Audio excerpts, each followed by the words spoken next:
ಪ್ರಾರಂಭ ಮಾಡೋಣ.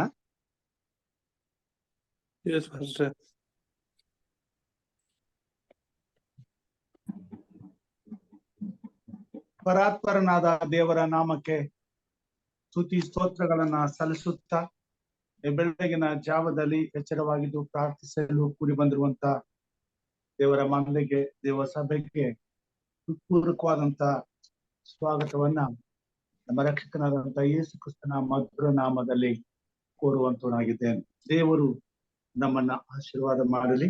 ಈ ದಿನ ಪಾರಾಯಣಕ್ಕಾಗಿ ನಾವು ಆರಿಸಿಕೊಂಡಂತ ಭಾಗ ದಾನಿಯೇಲನು ಬರೆದಂತ ಪ್ರವಾದನೆ 1ನೇ ಅಧ್ಯಾಯ 3ರಿಂದ ಕೆಲವೊಂದು ವಚನಗಳು.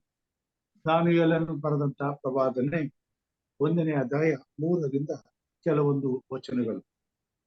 ಅನಂತರ ಆ ರಾಜನು ತನ್ನ ಕಂಚುಕಿಯರಲ್ಲಿ ಮುಖ್ಯನಾದ ಅಸ್ಪೆನಜನಿಗೆ, ನೀನು ಇಸ್ರಾಯೇಲರಲ್ಲಿ ಅಂದರೆ ರಾಜವಂಶೀಯರಲ್ಲಿ ಮತ್ತು ಪ್ರಧಾನರಲ್ಲಿ ಅಂಗದೋಷವಿಲ್ಲದವರು, ಸುಂದರರು, ಸಮಸ್ತ ಶಾಸ್ತ್ರಜ್ಞರು, ಪಂಡಿತರು, ವಿದ್ಯಾ ನಿಪುಣರು, ರಾಜಾಲಯದಲ್ಲಿ ಸನ್ನಿಧಿ ಸೇವೆ ಮಾಡಲು ಸಮರ್ಥರು ಆದ ಕೆಲವು ಯುವಕರನ್ನು ಇಲ್ಲಿಗೆ ಕರೆತಂದು ಅವರಿಗೆ ಕಸ್ತಿಯ ಪಂಡಿತರ ಭಾಷೆಯನ್ನು, ಶಾಸ್ತ್ರಿಗಳನ್ನು ಕಲಿಸಬೇಕೆಂಬುದಾಗಿ ಅಪ್ಪಣೆ ಕೊಟ್ಟನು. ಇದಲ್ಲದೆ ಇನ್ನು ಮುಂದೆ ಅವರು ಸನ್ನಿಧಿ ಸೇವಕರಾಗಲೆಂದು ತನ್ನ ಭೋಜನ ಪದಾರ್ಥಗಳನ್ನು, ತಾನು ಕುಡಿಯುವ ದ್ರಾಕ್ಷಾರಸವನ್ನು ಅವರಿಗೆ ದಿನವಹಿಸಿ ಬಡಿಸುವ ಏರ್ಪಾಡು ಮಾಡಿ ಅವರನ್ನು 3 ವರ್ಷ ಪೋಷಿಸಬೇಕು ಎಂದು ಆಜ್ಞಾಪಿಸಿದನು. ಆರಿಸಲ್ಪಟ್ಟ ಯುವಕರಲ್ಲಿ ದಾನಿಯೇಲ, ಹನನ್ಯ, ಮೀಸಾಲ, ಅಜರ್ಯ ಎಂಬ ಯೆಹೂದ್ಯರು ಸೇರಿದ್ದರು. ದೇವರು ಈ ವಾಕ್ಯ ಭಾಗವನ್ನ ಆಶೀರ್ವಾದ ಮಾಡಲಿ. ಈ ಸಮಯದಲ್ಲಿ ನಮ್ಮ ಜೊತೆಯಲ್ಲಿ ಸಹೋದರರಂತ ವಿಜಯ್ ಕುಮಾರ್ ಸರ್ ಅವರಿದ್ದಾರೆ. ಅವರು ಪ್ರಾರ್ಥನೆಯಲ್ಲಿ ನಮ್ಮನ್ನ ನಡೆಸಬೇಕೆಂಬುದಾಗಿ ಕೇಳ್ಕೊಳ್ತೇನೆ.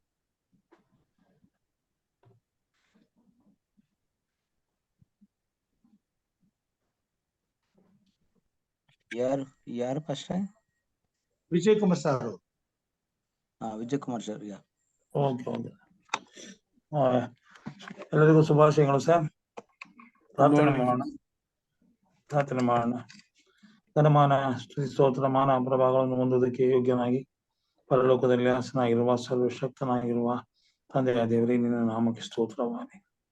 ತಂದೆಯ ಕಳೆದ ದಿನಮಾನಗಳೆಲ್ಲ ನಮ್ಮನ್ನು ಕಣಗುಡ್ಡೆಯಂತೆ ಕಾಪಾಡಿ ಕೃಪೆಯಿಂದ ಸಮೃದ್ಧಿಸಿ ನಡೆಸಿ ಇವಾಗ ಮತ್ತೊಂದು ಬೆಳಗಿನ ಜಾವ ನಿನ್ನ ನಾಮವನ್ನು ಕೊಂಡಾಡಲು ಎಲ್ಲಿ 2-3 ಕೂಡಿ ಪ್ರಾರ್ಥಿಸುವರ ಅವರ ಮಧ್ಯದಲ್ಲಿ ನನ್ನ ಪ್ರಸನ್ನತೆ ಇದೆ ಎಂದು ವಾಗ್ದಾನ ಮಾಡಿದ ದೇವರು, ಸರ್ವಶಕ್ತನಾಗಿರುವ ದೇವರು, ಪ್ರತಿಯೊಬ್ಬರನ್ನು ಪ್ರೀತಿಸುವ ದೇವರು, ಒಬ್ಬರನ್ನು ಬಿಡದೆ ಎಲ್ಲರನ್ನೂ ಸಂರಕ್ಷಿಸಿ ಕಾಯುವ ದೇವರಾಗಿದೆ. ಯಾವ ಒಬ್ಬರು ನಾಶವಾಗದೆ ಎಲ್ಲರೂ ನಿತ್ಯ ಜೀವ ಪಡೆಯಬೇಕು ಎಂಬ ವಾಗ್ದಾನ ಮಾಡಿದ ದೇವರು ನಿಮಗಿದ್ದೀರಿ. ತಂದೆ, ಇವ ಸ್ವಾಮಿ ಬೆಳಗಿನ ಜಾವದಿದ್ದೀನಿ ಎಚ್ಚರವಾಗಿದ್ದು ಪ್ರಾರ್ಥಿಸಿರಿ ಎಂಬ ಈ ಒಂದು ಕಾರ್ಯಕ್ರಮವು ಸ್ವಾಮಿ ಯಶಸ್ವಿಯಾಗಿ ನಡೆಯುವುದಕ್ಕೆ ನೀನು ಅವಕಾಶ ಮಾಡಿಕೊಟ್ಟಿದ್ದೀರಿ. ಇದರ ಮೂಲಕ ಅನೇಕರು ಆಧ್ಯಾತ್ಮಿಕ ಲಾಭವನ್ನು ಪಡೆಯುವಂತಹ ಒಂದು ಅವಕಾಶವನ್ನು ಭಾವಿಸಿಕೊಟ್ಟು ಬಲಪಡಿಸಬೇಕೆಂದು ಭಾವಿಸಿಕೊಳ್ತೇವೆ. ನಡೆಸಿಕೊಡುವಂತಹ ಬೋಧಕರನ್ನು ಆಶ್ರಯಿಸು, ಭಾಗವಹಿಸುವಂತಹ ಎಲ್ಲಾ ನಿನ್ನ ಭಕ್ತಾದಿಗಳನ್ನು ನೀನು ಆಶ್ರಯಿಸಿ ಬಲಪಡಿಸಿ ನಾವೆಲ್ಲರೂ ನೀವು ಒಂದು ಅಂತ್ಯಕಾಲದಲ್ಲಿ ಸಾಕ್ಷಿಗಳ ಮಕ್ಕಳಾಗಿದ್ದು ಅನೇಕ ಅನ್ಯರಿಗೆ ಬೆಳಗಿನ ಮಕ್ಕಳಾಗಿ ಜೀವಿಸುವುದಕ್ಕೆ ಬೇಕಾದ ಆತ್ಮೀಯ ವರದಾನವನ್ನು ತುಂಬಿ ಬಲಪಡಿಸಬೇಕೆಂದು ಭಾವಿಸಿಕೊಳ್ತೇವೆ. ಈ ದಿನದಲ್ಲಿ ಸ್ವಾಮಿ ನಿನ್ನ ವಾಕ್ಯ ತರುವಂತಹ ಮಗನನ್ನು ಆಶ್ರಯಿಸಿ ಬಲಪಡಿಸಿ ನಿನ್ನ ಪವಿತ್ರ ಆತ್ಮದಿಂದ ಅಭಿಷೇಕಿಸಿ ನಾವೆಲ್ಲರೂ ಸಹ ನಾವು ಕೊಂಡಾಡುವುದಕ್ಕೆ ಬೇಕಾದ ಎಚ್ಚರಿಕೆಯ ಆಧ್ಯಾತ್ಮಿಕ ಜ್ಞಾನವನ್ನು ತುಂಬಿ ನಮ್ಮನ್ನು ಬಲಪಡಿಸಬೇಕೆಂದು ಪ್ರಭು ರಕ್ಷಕನು ಕಾರ್ಯಕರ್ತನಾಗಿರುವ ಯೇಸು ಕ್ರಿಸ್ತನ ಪರಿಶುದ್ಧವಾದ ನಾಮದಲ್ಲಿ ಬೇಡಿಕೊಂಡಿದ್ದೇವೆ ತಂದೆಯೇ, ಆಮೆನ್. ಉತ್ತಮವಾದಂತಹ ಪ್ರಾರ್ಥನೆಗಾಗಿ ಹಿರಿಯರಾದಂತ ವಿಜಯ್ ಕುಮಾರ್ ಅವರಿಗೆ ನಾನು ವಂದನೆಗಳನ್ನ ಸಲ್ಲಿಸ್ತೇನೆ. ಈ ಸಮಯದಲ್ಲಿ ಒಂದು ವಿಶೇಷ ಗೀತೆಯನ್ನ ನಾನು ಹಾಡುವಂತನಾಗಿದ್ದೇನೆ.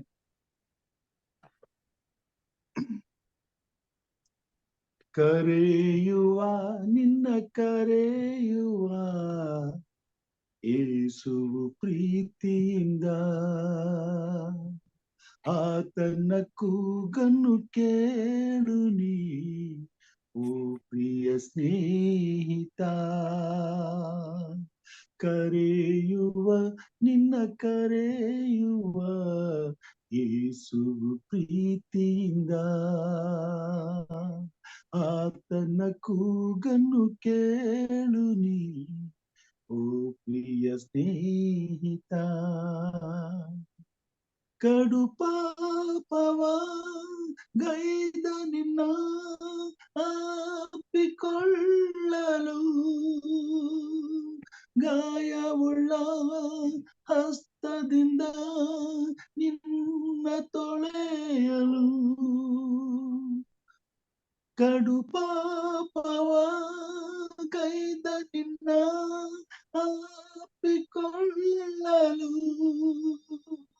ಗಾಯವುಳ್ಳ ಹಸ್ತದಿಂದ ನಿನ್ನ ತೊಳೆಯಲು ತನ್ನ ರಕ್ತವ ಸುರಿಸಿದ್ದನೇ ಪರಿಶುದ್ಧ ಯೇಸು. ತನ್ನ ರಕ್ತವ ಸುರಿಸಿದ್ದನೇ ಪರಿಶುದ್ಧ ಯೇಸು. ಕರೆಯುವ ನಿನ್ನ ಕರೆಯುವ ಯೇಸು ಪ್ರೀತಿಯಿಂದ ಆತನ ಕೂಗನ್ನು ಕೇಳು ನೀ ಓ ಪ್ರಿಯ ಸ್ನೇಹಿತ. ನಿನ್ ಪಾಪಗಳ ಕ್ಷಮಿಸಲೆಷ್ಟೋ ಕಷ್ಟಪಾಟನು ಕಡು ಬಿಸಿಲ ತಾಪದಿಂದ ಪಾದ ಪಾಟನು. ನಿನ್ ಪಾಪವ ಕ್ಷಮಿಸಲೆಷ್ಟೋ ಕಷ್ಟಪಾಟನು ಕಡು ಬಿಸಿಲ ತಾಪದಿಂದ ಪಾದ ಪಾಟನು. ನಿನಗಾಗಿಯೇ ತನ್ನ ಪ್ರಾಣವ ನೀಡಿದ ಯೇಸು. ನಿನಗಾಗಿಯೇ ತನ್ನ ಪ್ರಾಣವ ನೀಡಿದ ಯೇಸು. ಕರೆಯುವ ನಿನ್ನ ಕರೆಯುವ ಯೇಸು ಪ್ರೀತಿಯಿಂದ ಆತನ ಕೂಗನ್ನು ಕೇಳು ನೀ ಓ ಪ್ರಿಯ ಮಾನವ. ಕಳೆದು ಹೋದ ಕುರಿಯಂತೆ ನೀ ಅಲೆಯುತ್ತಿರಲು ಬೇಡವೆಂದು ನೀನೆಷ್ಟೋ ದೂರ ಹೋದರು. ಕಳೆದು ಹೋದ ಕುರಿಯಂತೆ ನೀ ಅಲೆಯುತ್ತಿರಲು ಬೇಡವೆಂದು ನೀನೆಷ್ಟೋ ದೂರ ಹೋದರು. ಕನಿಕರದಿ ಹುಡುಕುವನು ಪ್ರೀತಿಯ ಯೇಸು. ಕನಿಕರದಿ ಹುಡುಕುವನು ಪ್ರೀತಿಯ ಯೇಸು. ಕರೆಯುವ ನಿನ್ನ ಕರೆಯುವ ಯೇಸು ಪ್ರೀತಿಯಿಂದ ಆತನ ಕೂಗನ್ನು ಕೇಳು ನೀ ಓ ಪ್ರಿಯ ಸ್ನೇಹಿತ. ಓ ಪ್ರಿಯ ಸ್ನೇಹಿತ. ದೇವರ ಪರಿಶುದ್ಧವಾದ ನಾಮಕ್ಕೆ ಸ್ತೋತ್ರಗಳನ್ನ ಸಲ್ಲಿಸುತ್ತಾ ಬೆಳಗಿನ ಜಾವದಲ್ಲಿ ಮತ್ತೊಮ್ಮೆ ದೇವ ಮಂದೆಯನ್ನ ರಕ್ಷಕನಾದಂತ ಯೇಸು ಕ್ರಿಸ್ತನ ಪಾದದ ಬಳಿಗೆ ಸ್ವಾಗತಿಸುತ್ತೇನೆ. ದೇವರು ನಮ್ಮನ್ನು ಆಶೀರ್ವಾದ ಮಾಡಲಿ. ಇವತ್ತು ನಾನು ಆರಿಸಿಕೊಂಡಂತಹ ಭಾಗ ಕರೆಯಲ್ಪಟ್ಟವರು ಹಾಗೂ ಆರಿಸಲ್ಪಟ್ಟವರು. ಕರೆಯಲ್ಪಟ್ಟವರು ಆರಿಸಲ್ಪಟ್ಟವರು ಇದ್ದಾರೆ. ಈಗಾಗಲೇ ವೇದ ಪಾರಾಯಣದಲ್ಲಿ ನಾವು ಓದಿದೆವು, ಇಸ್ರಾಯೇಲ್ ಜನಾಂಗವನ್ನ ಬಾಬೆಲ್ ದೇಶಕ್ಕೆ ಸರಿಯಾಗಿ ಹಿಡಿದುಕೊಂಡು ಹೋದಾಗ ರಾಜನು ತನ್ನ ಸನ್ನಿಧಾನದಲ್ಲಿ ಸೇವೆ ಮಾಡೋದಕ್ಕೋಸ್ಕರ ಕೆಲವು ಯುವಕರನ್ನ ಇಸ್ರಾಯೇಲರ ಮಧ್ಯದಿಂದ ಆರಿಸಿ ಅವರನ್ನ ತನ್ನ ಸಾನ್ನಿಧ್ಯದಲ್ಲಿ ಸೇವೆ ಮಾಡುವ ಕೆಲಸಕ್ಕೆ, ತರಬೇತಿ ಕೊಡುವಂತ ಕೆಲಸಕ್ಕೆ ಅವರನ್ನ ನೇಮಿಸುವಂತವನಾಗಿದ್ದಾನೆ. ಅದರಲ್ಲಿ ಶದ್ರಕ್, ಮೇಷಕ್, ಅಬೇದ್ನೆಗೋ ಹಾಗೂ ದಾನಿಯೇಲ. ಸೊ ಈ 4 ಮಂದಿಗೆ ಈ ಒಂದು ತರಬೇತಿಯಲ್ಲಿ ಪಾಲು ಹೊಂದುವಂತ ಅವಕಾಶವನ್ನ ದೇವರು ಒದಗಿಸಿಕೊಡ್ತಾರೆ. ಈ 4 ಮಂದಿ ದೇವರ ಯೋಜನೆಯಲ್ಲಿ ಪಾಲು ಹೊಂದಿ ಬಾಬೆಲ್ ಪಟ್ಟಣದಲ್ಲಿ ದೇವರ ನಾಮದ ಮಹತ್ತಿಗಾಗಿ ಕರೆಯಲ್ಪಟ್ಟವರು, ಆರಿಸಲ್ಪಟ್ಟವರು ಆಗಿದ್ದಾರೆ. ಇವರ ಮುಖಾಂತರವಾಗಿ ದೇವರು ಅಂತ್ಯದಲ್ಲಿ ತನ್ನ ಸಾರ್ವಭೌಮತ್ವವನ್ನ, ತನ್ನ ಪರಾಕ್ರಮವನ್ನ, ತನ್ನ ಪರಿಶುದ್ಧವಾದಂತಹ ಜೀವಿತವನ್ನ ಆ ಒಂದು ಬಾಬೆಲ್ ಪಟ್ಟಣದಲ್ಲಿರ್ತಕ್ಕಂಥ ಎಲ್ಲಾ ಜನರಿಗೂ, ವಿಶೇಷವಾಗಿ ಚಕ್ರವರ್ತಿಯಾಗಿರ್ತಕ್ಕಂಥ ನೆಬೂಕದ್ನೆಚ್ಚರನಿಗೂ, ಅನಂತರ ಬರುವಂತ ಎತ್ತರ ಸಂಸ್ಥಾನಗಳ ರಾಜರಿಗೂ, ಲೋಕದಲ್ಲಿರುವಂತ ಪ್ರತಿಯೊಬ್ಬ ಮನುಷ್ಯನಿಗೂ ದೇವರ ಪರಿಪೂರ್ಣವಾದಂತ ಯೋಜನೆಯನ್ನ ಅರ್ಥ ಮಾಡಿಕೊಳ್ಳಲು ಇವರನ್ನ ಆರಿಸಿಕೊಂಡಿದ್ದಾನೆ ಮತ್ತು ಇವರನ್ನ ಉಪಯೋಗಿಸುವಂತವನಾಗಿದ್ದಾನೆ. ನಾವು ನೋಡ್ತೇವೆ 4 ಮಂದಿ ವಿಶೇಷವಾದವರು. ಈ 4 ಮಂದಿಯನ್ನ ದೇವರು ಆರಿಸಿಕೊಂಡರು. ಇವರು 4 ಮಂದಿ ಜೊತೆಯಾಗಿ ಬೆಳೆಯುತ್ತಾರೆ. ಇವರು ಎಲ್ಲಾ ಸಮಯದಲ್ಲೂ ಜೊತೆಯಾಗಿರ್ತಾರೆ. ಊಟ ಮಾಡುವಾಗ, ನಿದ್ರಿಸುವಾಗ, ಕೆಲಸ ಮಾಡುವಾಗ, ಪ್ರತಿಯೊಂದು ವಿಷಯದಲ್ಲಿ ಸಮಸ್ಯೆ ಬರ್ತದೆ. ರಾಜನಿಗೆ ಒಂದು ಕನಸು ಬೀಳ್ತದೆ. ಆ ಕನಸಿನ ಅರ್ಥವನ್ನ ಎಲ್ರಿಗೂ ತಿಳಿಸ್ಲಿಕ್ಕೆ ಹೇಳ್ತಾನೆ. ಅಲ್ಲಿರ್ತಂತ ಜೋಯಿಸರಾಗಲಿ, ಅಲ್ಲಿರ್ತಂತ ಮಾಂತ್ರಿಕರಾಗಲಿ, ಮಂತ್ರಿಗಳಾಗಲಿ ಯಾರು ಆ ಕನಸಿನ ಅರ್ಥವನ್ನ ಹೇಳಕ್ ಆಗೋದಿಲ್ಲ. ಆ ಸಮಯದಲ್ಲಿ ದಾನಿಯೇಲನಿಗೆ ಒಂದು ಅವಕಾಶ ಸಿಗ್ತದೆ. ದಾನಿಯೇಲನು ಹೋಗಿ ತಾನು ರಾಜನ ಸನ್ನಿಧಾನದಲ್ಲಿ ಅರಿಕೆ ಮಾಡಿ, ನಾನು ಒಂದು ದಿನವನ್ನ ಅವಕಾಶ ಕೊಡ್ರಿ, ನಾನು ಅದ್ರ ಉತ್ತರವನ್ನ ಕೊಡ್ತೇನೆ ಎಂಬುದಾಗಿ ಹೇಳಿ ಒಂದು ದಿವಸವನ್ನು ಅವಕಾಶವನ್ನು ಪಡ್ಕೊಂಡು ಬಂದು ತನ್ನ 3 ಸ್ನೇಹಿತರ ಜೊತೆಯಲ್ಲಿ ಸೇರಿಕೊಂಡು ಅವನು ಆ ದಿನ ರಾತ್ರಿ ಆ ಒಂದು ರಹಸ್ಯಕ್ಕಾಗಿ ಪ್ರಾರ್ಥಿಸುವಂತನಾಗಿದ್ದಾನೆ. ಆದ್ರೆ ಆ ರಹಸ್ಯವನ್ನ ಪ್ರಾರ್ಥಿಸಲು 3 ಮಂದಿ ಸೇರಿಕೊಂಡು ರಾತ್ರಿ ಎಲ್ಲ ಪ್ರಾರ್ಥನೆ ಮಾಡಿದಾಗ ಏನಾಗ್ತದೆ ನೋಡೋಣ. ದಾನಿಯೇಲ ಬರೆದ ಪ್ರವಾದನೆ 2ನೇ ಅಧ್ಯಾಯ 17ರಿಂದ 19 ವಚನಗಳ ತನಕ. ಬಳಿಕ ದಾನಿಯೇಲನು ತನ್ನ ಮನೆಗೆ ಹೋಗಿ ಹನನ್ಯ, ಮಿಶಾಲ, ಅಜರ್ಯ ಎಂಬ ತನ್ನ ಸ್ನೇಹಿತರಿಗೆ ಈ ಸಮಾಚಾರವನ್ನು ತಿಳಿಸಿ, ನಾವು ಬಾಬೆಲಿನ ಇತರ ವಿದ್ವಾಂಸದವರೊಂದಿಗೆ ನಾಶವಾಗದಂತೆ ಪರಲೋಕ ದೇವರು ಈ ರಹಸ್ಯದ ವಿಷಯವಾಗಿ ಕೃಪೆ ತೋರಿಸಲು ಆತನನ್ನು ಬೇಡಿಕೊಳ್ಳೋಣ ಅನ್ನನು. ಆಗ ಆ ರಹಸ್ಯವು ರಾತ್ರಿಯ ಸ್ವಪ್ನದಲ್ಲಿ ದಾನಿಯೇಲನಿಗೆ ವ್ಯಕ್ತವಾಯಿತು. ಕೂಡಲೇ ದಾನಿಯೇಲನು ಪರಲೋಕ ದೇವರನ್ನು ಹೀಗೆ ಸ್ತುತಿಸಿದನು. 4 ಮಂದಿ ಒಂದೇ ವಿಷಯದಲ್ಲಿ ರಾತ್ರಿಯಲ್ಲೆಲ್ಲ ಪ್ರಾರ್ಥನೆ ಮಾಡಿ, ಆದರೆ ನಿಜವಾದಂತ ರಹಸ್ಯವನ್ನ ದೇವರು ದಾನಿಯೇಲನಿಗೆ ಸ್ವಪ್ನದಲ್ಲಿ ತಿಳಿಸ್ತಾರೆ. ಇನ್ನು 3 ಮಂದಿ ಆತನ ಸ್ನೇಹಿತರಿಗೆ ಈ ವಿಷಯ ಮರ್ಮವಾಗಿ, ಕರೆಯಲ್ಪಟ್ಟವರಿಗೂ ಆರಿಸಲ್ಪಟ್ಟವರಿಗೂ ಇರುವ ವ್ಯತ್ಯಾಸವನ್ನ ನಾನು ಇಲ್ಲಿ ನಿಮಗೆ ತಿಳಿಸ್ಲಿಕ್ಕೆ ಇಷ್ಟಪಡುವಂತ. ಈ ಲೋಕದಲ್ಲಿ ಕರೆಯಲ್ಪಡುವವರು ಸಾಕಷ್ಟು ಜನ, ಅದರಲ್ಲಿ ಆರಿಸಲ್ಪಟ್ಟವರು ಸ್ವಲ್ಪ ಜನರಾಗಿದ್ದಾರೆ. ಇವರಿಬ್ಬರಿಗೂ ಇರುವ ವ್ಯತ್ಯಾಸ ಏನಂತ ಹೇಳುವಾಗ, ದೇವರು ಎಲ್ಲರನ್ನ ಕರೆಯುವಾತನಾಗಿ ಕರೆಯುವವರೆಲ್ಲರಿಗೂ ತನ್ನನ್ನು ಅಂಗೀಕಾರ ಮಾಡಿಕೊಂಡು ತನ್ನ ಚಿತ್ತವನ್ನ ನೆರವೇರಿಸಲು ಅವರಿಗೆ ಸ್ವಾತಂತ್ರ್ಯವನ್ನು ಕೊಟ್ಟಿದ್ದಾರೆ. ದೇವರು ಕೊಟ್ಟಂತ ಈ ಕರೆಯುವಿಕೆಯನ್ನ ಅವರು ಆರಿಸಿಕೊಳ್ಳುವುದು ಬಿಡುವುದು ಅವರಿಗೆ ಬಿಟ್ಟದ್ದು. ಒಂದು ವೇಳೆ ಅವರು ಆರಿಸಿಕೊಂಡು ದೇವರ ಚಿತ್ತಕ್ಕೆ ವಿಧೇಯರಾಗಿ ನಡೆದುಕೊಂಡರೆ ಅದಕ್ಕೆ ತಕ್ಕ ಪ್ರತಿಫಲವನ್ನ ಅವರು ಹೊಂದುವಂತವರಾಗಿರ್ತಾರೆ. ಮತ್ತು ಅದಕ್ಕಾಗಿಯೇ ದೇವರು ಅವರನ್ನು ಆರಿಸಿಕೊಂಡಿದ್ದಾರೆ. ಅವ್ರಿಗೊಂದು ಅವಕಾಶವನ್ನು ಕೊಟ್ಟಿದ್ದಾರೆ. ಈಗ ಅವಕಾಶವನ್ನು ಉಪಯೋಗಿಸಿಕೊಳ್ಳುವುದು, ಕಳ್ಕೊಳ್ಳುವುದು ಅವರಿಗೆ ಬಿಟ್ಟಿದ್ದು. ಆ ಸ್ವಾತಂತ್ರ್ಯವನ್ನು ಅವರಿಗೆ ಕೊಟ್ಟಿದ್ದಾರೆ. ಆದ್ರೆ ಈ ಆರಿಸಲ್ಪಟ್ಟವರು ಇರ್ತಾರಲ್ಲ, ಇವರಿಗೆ ಮಾತ್ರ ದೇವರ ಚಿತ್ತವನ್ನ ನೆರವೇರಿಸಲು ಆರಿಸಿಕೊಳ್ಳುವಾಗ ಇವರು ತಮಗೆ ಆರಿಸಿಕೊಳ್ಳುವಂತ ಅವಕಾಶವನ್ನ ಕಳ್ಕೊಳ್ತಾರೆ. ಅದೇನೇ ಆದರೂ ಇವರ ಜೀವಿತದಲ್ಲಿ ಇವರು ಯಾವುದನ್ನ ಉದ್ದೇಶಿಸಿದ್ದಾನೆ ಅದನ್ನ ತಾನೇ ನೆರವೇರಿಸುವಂತನಾಗಿದ್ದಾನೆ.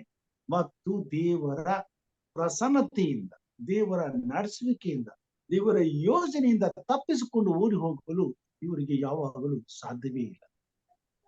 ಇವರಿಗೆ ಆರಿಸುವಿಕೆಯನ್ನ ಮಾತ್ರ ದೇವರು ಕೊಡು, ಇವರಿಗೆ ಆ ಸ್ವಾತಂತ್ರ್ಯವನ್ನ ಕೊಟ್ಟುಕೊಳ್ಳುವುದಿಲ್ಲ, ಕೊಡುವುದೂ ಇಲ್ಲ.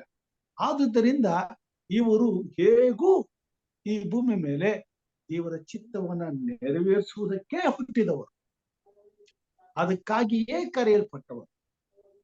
ಯಾಕೆ ಈ ವಿಷಯಗಳನ್ನ ಪ್ರಸ್ತಾಪ ಮಾಡ್ಲಿಕ್ಕೆ ಹೋಗ್ತಾ ಇದ್ದೀನಿ ಅಂತಂದ್ರೆ, ಈ ಕೊನೆ ಕಾಲದಲ್ಲಿ ಆರಿಸಲ್ಪಟ್ಟವರು ಇದ್ದಾರೆ, ಕರೆಯಲ್ಪಟ್ಟವರು ಇದ್ದಾರೆ. ಕರೆಯಲ್ಪಟ್ಟವರು ಆರಿಸಲ್ಪಟ್ಟವರನ್ನ ನೋಡುವಾಗ ಕೆಲವು ಸಾರಿ ಅವರು ಮನಸ್ಸಿಗೆ ಬಂದಾಗೆ ನಡ್ಕೊಂಡು ಈ ಭೂಮಿ ಮೇಲೆ ಸಂತೋಷವಾಗಿ ಇರುವುದನ್ನ ನಾವು ನೋಡ್ತೇವೆ. ಅವರು ನಮ್ಮ ಜೊತೆಲಿ ದೇವರ ಆರಾಧನೆ ಮಾಡ್ತಾರೆ, ಅವರು ನಮ್ಗಿರುವ ಹಾಗೆ ಎಲ್ಲಾ ರೀತಿಯಾದಂತ ಆತ್ಮೀಯ ವರಗಳನ್ನ, ಆತ್ಮೀಯ ಆಶೀರ್ವಾದಗಳನ್ನ ಪಡೆದಿದ್ದವರಾಗಿದ್ದಾರೆ. ಅವರು ಈ ಭೂಮಿ ಮೇಲೆ ನಮ್ಮ ಜೊತೆಯಾಗಿ ಬದುಕ್ತಿದ್ದಾರೆ. ಆದ್ರೆ ನಮಗೂ ಅವ್ರಿಗೂ ವೈಯಕ್ತಿಕವಾದಂತ ಸಂಬಂಧದಲ್ಲಿ ವ್ಯತ್ಯಾಸವಿದೆ. ಅವರು ಸುಖವಾಗಿದ್ದಾರೆ, ನಾವು ಕಷ್ಟಪಡ್ತಾ ಇದ್ದೇವೆ. ಅವರು ಕ್ರೈಸ್ತರೆ, ನಾವು ಕ್ರೈಸ್ತರೆ. ಅವರು ಭಕ್ತರೆ, ನಾವು ಭಕ್ತರೆ. ಅವರು ನಮ್ಮ ಸಭೆಗೆ ಬರ್ತಾರೆ, ನಾವು ಅದೇ ಸಭೆಗೆ ಹೋಗ್ತೀವಿ. ಅವರು ಅದೇ ಸತ್ಯವೇದವನ್ನು ಓದ್ತಾರೆ, ನಾವು ಅದೇ ಸತ್ಯವೇದವನ್ನು ಓದ್ತೇವೆ.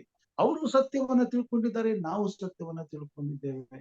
ಆದರೆ ಅವ್ರಿಗೆಲ್ಲಾ ಸುಖ, ಶುಭ, ಸಂತೋಷ, ಐಶ್ವರ್ಯ ಎಲ್ಲಾ ಇದೆ. ಅವರು ಅದನ್ನು ಅನುಭವಿಸ್ತಾನೆ ಇದ್ದಾರೆ. ಅವ್ರು ಎಲ್ಲಾ ರೀತಿಯಲ್ಲಿ ವಿಜೃಂಭಣೆಯಿಂದ ದೇವರನ್ನ ಆರಾಧನೆ ಮಾಡ್ತಿದ್ದಾರೆ. ಆದ್ರೆ ನಮಗೆ ಮಾತ್ರ ಅದರಲ್ಲಿ ಒಂದು ಪಾಲು ಕೂಡ ಸಿಕ್ಕಿಲ್ಲ. ಕೆಲವರಿಗೆ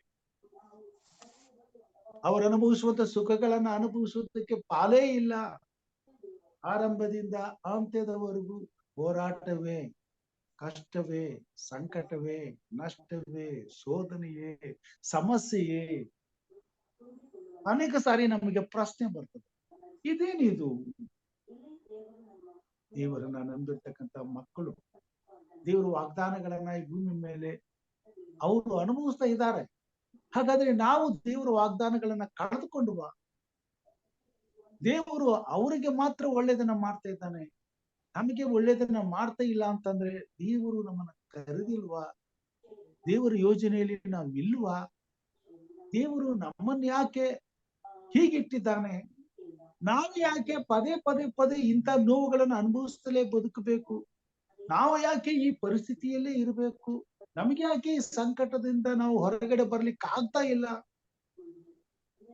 ಆದ್ರೆ ನನ್ನ ಹಾಗೆ ಇರ್ತಕ್ಕಂಥ ನನ್ನ ಸಹೋದರ, ನನ್ನ ಸ್ನೇಹಿತ, ನನ್ನ ಬಂಧು, ನಮ್ಮ ನೆರೆಯವನು ನನ್ನ ಜೊತೆಯಲ್ಲಿ ದೇವರನ್ನ ಇಷ್ಟು ಸಂತೋಷದಿಂದ, ಸುಖದಿಂದ ಆರಾಧಿಸ್ತಾನೆ.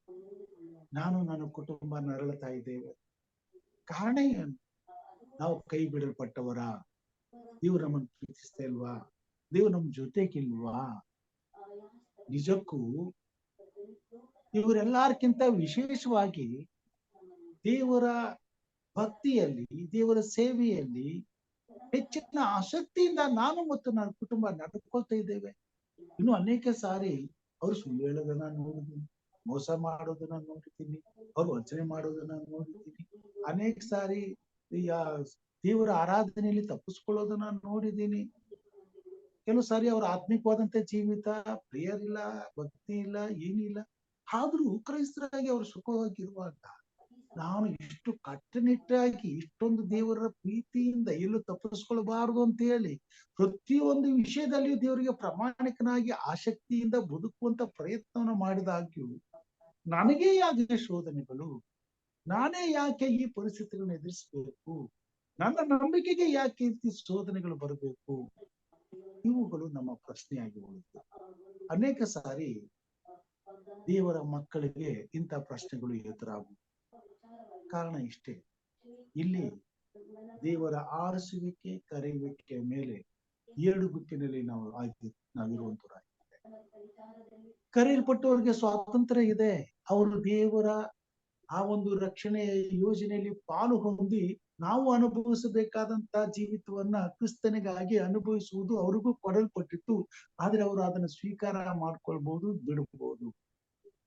ಅದಕ್ಕಾಗಿ ದೇವರು ಅವ್ರ ಸಂತೋಷವನ್ನ ತೆಗೆದುಬಿಡುತ್ತಿಲ್ಲ, ಅವ್ರ ಸುಖವನ್ನ ತೆಗೆದು ಬಿಡೋದಿಲ್ಲ. ಅವರು ಸುಖವಾಗೇ ಇರ್ತಾರೆ, ಸಂತೋಷವಾಗಿ ಇರ್ತಾರೆ. ದೇವರು ಅವ್ರನ್ನ ಮುಟ್ಟಕ್ಕೆ ಆಶೀರ್ವಾದ ಅವ್ರಿಗೆ ಬಿಟ್ಟದ್ದು. ಯಾವುದನ್ನ ಆರಿಸ್ಕೊಳ್ಬೇಕು, ಯಾವುದನ್ನ ಪಡ್ಕೊಳ್ಬೇಕು. ಆದ್ರೆ ದೇವರು ನಮ್ಮನ್ನ ವಿಶೇಷವಾಗಿ ಆರಿಸ್ಕೊಂಡಾಗ, ಪ್ರತ್ಯೇಕಿಸಲ್ಪಟ್ಟಾಗ, ನಮ್ಮನ್ನ ಉಪಯೋಗಿಸುವಾಗ ನಮಗೆ ಆರಿಸುವಿಕೆ ಇರುವುದಿಲ್ಲ. ಯಾಕಂತಂದ್ರೆ ನಾವು ಖಂಡಿತವಾಗಿ ದೇವರ ಯೋಜನೆಯನ್ನ ಪೂರೈಸಬೇಕಾದದ್ದು ಅವಶ್ಯವಿದೆ. ಆ ತಕ್ಕ ಪ್ರತಿಫಲವೂ ಕೂಡ ಯಾವತ್ತೂ ಕೂಡ ನಮ್ಮಿಂದ ಕೈ ತಪ್ಪಿಸಿಕೊಂಡು ಹೋಗೋದಿಲ್ಲ. ಆ ಪ್ರತಿಫಲವನ್ನ ಕೊಡುವಾತನು ನಮಗೆ ಕೊಡಬೇಕಾಗಿರುವುದರಿಂದ ಅದನ್ನ ಕಳ್ಕೊಳ್ಳುವಂತೆ ಯಾವ ಮಾರ್ಗದಲ್ಲೂ ನಮ್ಮನ್ನ ಬಿಡೋದಿಲ್ಲ. ಆದುದರಿಂದ ದೇವರ ಯೋಜನೆಯನ್ನ ಪೂರೈಸಲು ಸಮಯ ಬಂದಾಗೆಲ್ಲ ದೇವರು ನಮ್ಮನ್ನ ಉಪಯೋಗಿಸುವಾಗ ಆತನು ನಮ್ಮನ್ನ ಉಪಯೋಗಿಸುವಂತ ಉದ್ದೇಶವನ್ನ ನೆರವೇರಿಸುವುದಕ್ಕೆ ನಾವು ಬದ್ಧರಾಗಿದ್ದೇವೆ. ನಾವು ತಪ್ಪಿಸಿಕೊಳ್ಳುವಂತ ಪ್ರಯತ್ನವನ್ನ ಮಾಡಿದ್ರು ಸಹ ಅದು ನಡೆಯುವುದಿಲ್ಲ. ಏನನ್ನು ತಪ್ಪಿಸ್ಕೊಳ್ಳಕ್ ಹೋಗ್ತಾನೆ, ಬಿಡೋದಿಲ್ಲ. ಅಲ್ಲಿ ಬರ್ಲೇಬೇಕು, ಆ ಕೆಲಸ ಮಾಡ್ಲೇಬೇಕು, ಅಲ್ಲಿ ದೇವರಿಗೆ ಮಹಿಮೆ ಆಗ್ಲೇಬೇಕು. ಇಲ್ಲಿ ವ್ಯತ್ಯಾಸವನ್ನ ನೋಡ್ತೇವೆ. 4 ಮಂದಿ ಸಹೋದರರು ಒಂದೇ ಮನೆಯಲ್ಲಿ ಒಂದೇ ಕೋಣೆಯಲ್ಲಿ ಪ್ರಾರ್ಥನೆ ಮಾಡಿದ್ರು. ದರ್ಶನ ಮಾತ್ರ ದಾನಿಯೇಲನಿಗಾಗ್ತದೆ, ಸ್ವಪ್ನಗಳು ಮಾತ್ರ ದಾನಿಯೇಲನಿಗಾಗ್ತದೆ. ಆರಿಸಲ್ಪಟ್ಟಂತ ಗುಂಪಿನಲ್ಲಿ ಇರ್ತಕ್ಕಂಥವರಿಗೆ ಮಾತ್ರ ಈ ವಿಶೇಷ ವಿಷಯ ಸಿಗ್ತದೆ. ಪ್ರಿಯ ಸ್ನೇಹಿತರೆ, ಪ್ರಿಯ ದೇವರ ಮಕ್ಕಳೇ, ಇದನ್ನ ನಾವು ಅರ್ಥ ಮಾಡ್ಕೊಳ್ಬೇಕು. ದೇವರು ನಮ್ಮನ್ನು ಉಪಯೋಗಿಸುವಾಗ ಖಂಡಿತವಾಗಿಯೂ ಅದರಲ್ಲಿ ದೇವರ ಚಿತ್ತ ಇದೆ. ದೇವರು ನಮ್ಮನ್ನ ಕರೆಯಲ್ಪಟ್ಟದ್ದನ್ನ ನಮಗೆ ಖಚಿತಪಡಿಸಿದ್ದಾನೆ. ಅದಕ್ಕಾಗಿಯೇ ದೇವರ ಮಾರ್ಗಗಳನ್ನ ನಾವು ಎಡಕ್ಕಾಗಲಿ ಬಲಕ್ಕಾಗಲಿ ತಿರುಗಿಕೊಂಡು ಹೋಗ್ತೇನೆಂದ್ರೂ ಕೂಡ ಆಗಲಾರದೆ ದೇವರು ಮಾಡಿರುವಂತ ಇಕ್ಕಟ್ಟಾದ ಮಾರ್ಗದಲ್ಲಿ ನಮ್ಮನ್ನ ನಡೆಸ್ಕೊಂಡು ಹೋಗ್ತಾನೆ.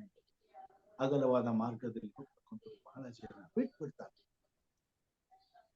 ಅವ್ರ ಸ್ವಾತಂತ್ರ್ಯ ಕೊಟ್ಟಿದ್ದಾನೆ, ಇಕ್ಕಟ್ಟಾದ ಮಾರ್ಗಗಳನ್ನು ಆರಿಸ್ಕೊಳ್ಳುವಂತ ಅವಕಾಶವನ್ನು ಕೊಟ್ಟಿದ್ದಾನೆ. ಅವ್ರು ಅದರಲ್ಲಿ ಹೋಗಿ ಅದಕ್ಕೆ ತಕ್ಕ ಪ್ರತಿಫಲವನ್ನು ಹೊಂತಾರೆ ಅಂದ್ರೆ ದೇವರು ಅದನ್ನ ತಡೆಯುವುದಿಲ್ಲ.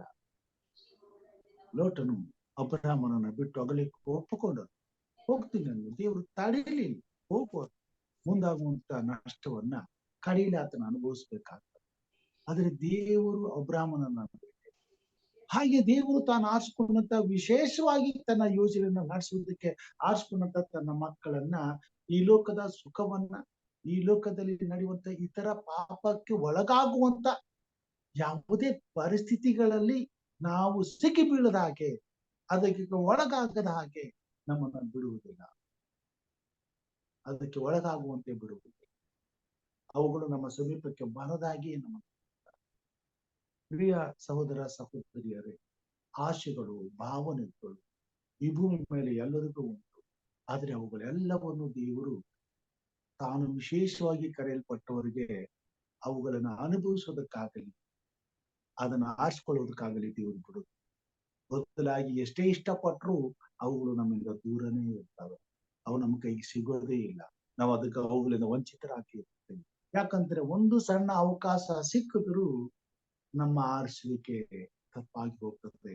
ನಾವು ನಿತ್ಯ ರಾಜ್ಯದಲ್ಲಿ ಸೇರುವುದಕ್ಕಿಂತ ಬದಲಾಗಿ ನಿತ್ಯ ನರಕದಲ್ಲಿ ಕೊನೆಯಲ್ಲಿ ನಿಂತ್ಕೊಳ್ತೇವೆ, ನಮಗೆ ಗೊತ್ತಿಲ್ಲದೆ ಒಂದು ಸಣ್ಣ ತಪ್ಪಿ.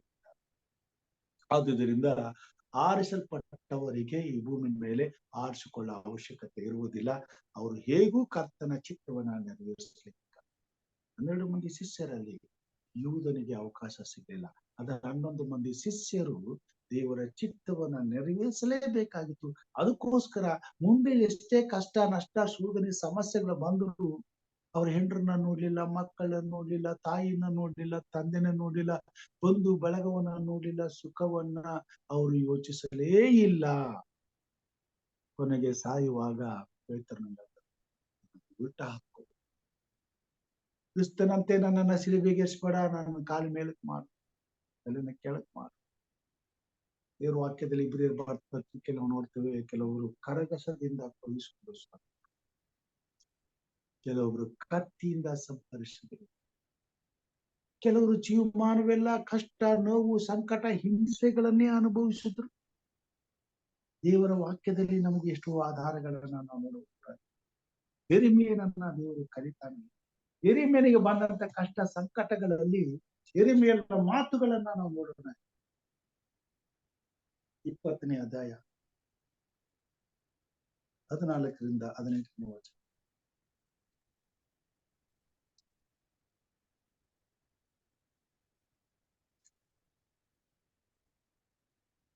ಅವನಿಗೆ ಬಂದಂತ ಕಷ್ಟ ಸಂಕಟ ನಿಮಿತ್ತ ಆತನು ಮಾಡಿದಂತ ಮಾತುಗಳು ಏನು? ನಾನು ಹುಟ್ಟಿದ ದಿನವು ಶಾಪಗ್ರಸ್ತವಾಗಲಿ, ತಾಯಿಯು ನನ್ನನ್ನು ಹೆತ್ತ ದಿನವು ಶುಭವೆನಿಸಿಕೊಳ್ಳದಿರಲಿ. ನಿನಗೆ ಗಂಡು ಮಗು ಹುಟ್ಟಿದೆ ಎಂಬ ಸಮಾಚಾರವನ್ನು ನನ್ನ ತಂದೆಗೆ ತಿಳಿಸಿ ಅವನಿಗೆ ಕೇವಲ ಆನಂದ ಉಂಟು ಮಾಡಿದವನು ಶಪಿಸಲ್ಪಡಲಿ. ಯೆಹೋವನು ಕನಿಕರ ಪಡೆದೆ ಕೆಡವ ಬಿಟ್ಟ ಪಟ್ಟಣಗಳ ಗತಿಯು ಅವನಿಗೆ ಬರಲಿ. ಪ್ರಾತಃ ಕಾಲದಲ್ಲಿ ಅರಚಾಟವು, ಮಧ್ಯಾಹ್ನದಲ್ಲಿ ಕೂಗಾಟವು ಅವನ ಕಿವಿಗೆ ಬೀಳಲಿ. ಅವನು ತನ್ನನ್ನು ಗರ್ಭದಲ್ಲಿ ಕೊಲ್ಲಲಿಲ್ಲವಲ್ಲ. ಹೀಗೆ ಮಾಡಿದರೆ ನನ್ನ ತಾಯಿಯೇ ನನಗೆ ಗೋರಿಯಾಗುತ್ತಿದ್ದಳು. ಆಕೆಯ ಗರ್ಭವು ಯಾವಾಗಲೂ ಬಸುರಾಗಿಯೇ ಇರುತ್ತಿತ್ತು. ನಾನು ಶ್ರಮ ದುಃಖಗಳನ್ನು ನೋಡುವುದಕ್ಕೂ ನನ್ನ ಆಯುಸ್ಸು ಅವಮಾನದಿಂದ ಕ್ಷಯಿಸುವುದಕ್ಕೂ ಗರ್ಭದಿಂದ ಏಕೆ ಹೊರಟು ಬಂದೆನು. ಇದು ಯೆರೆಮೀಯನ ಅನುಭವ. ಆದರೆ ಯೆರೆಮೀಯನನ್ನ ದೇವರು ಆರಿಸಿಕೊಂಡಿದ್ದನು.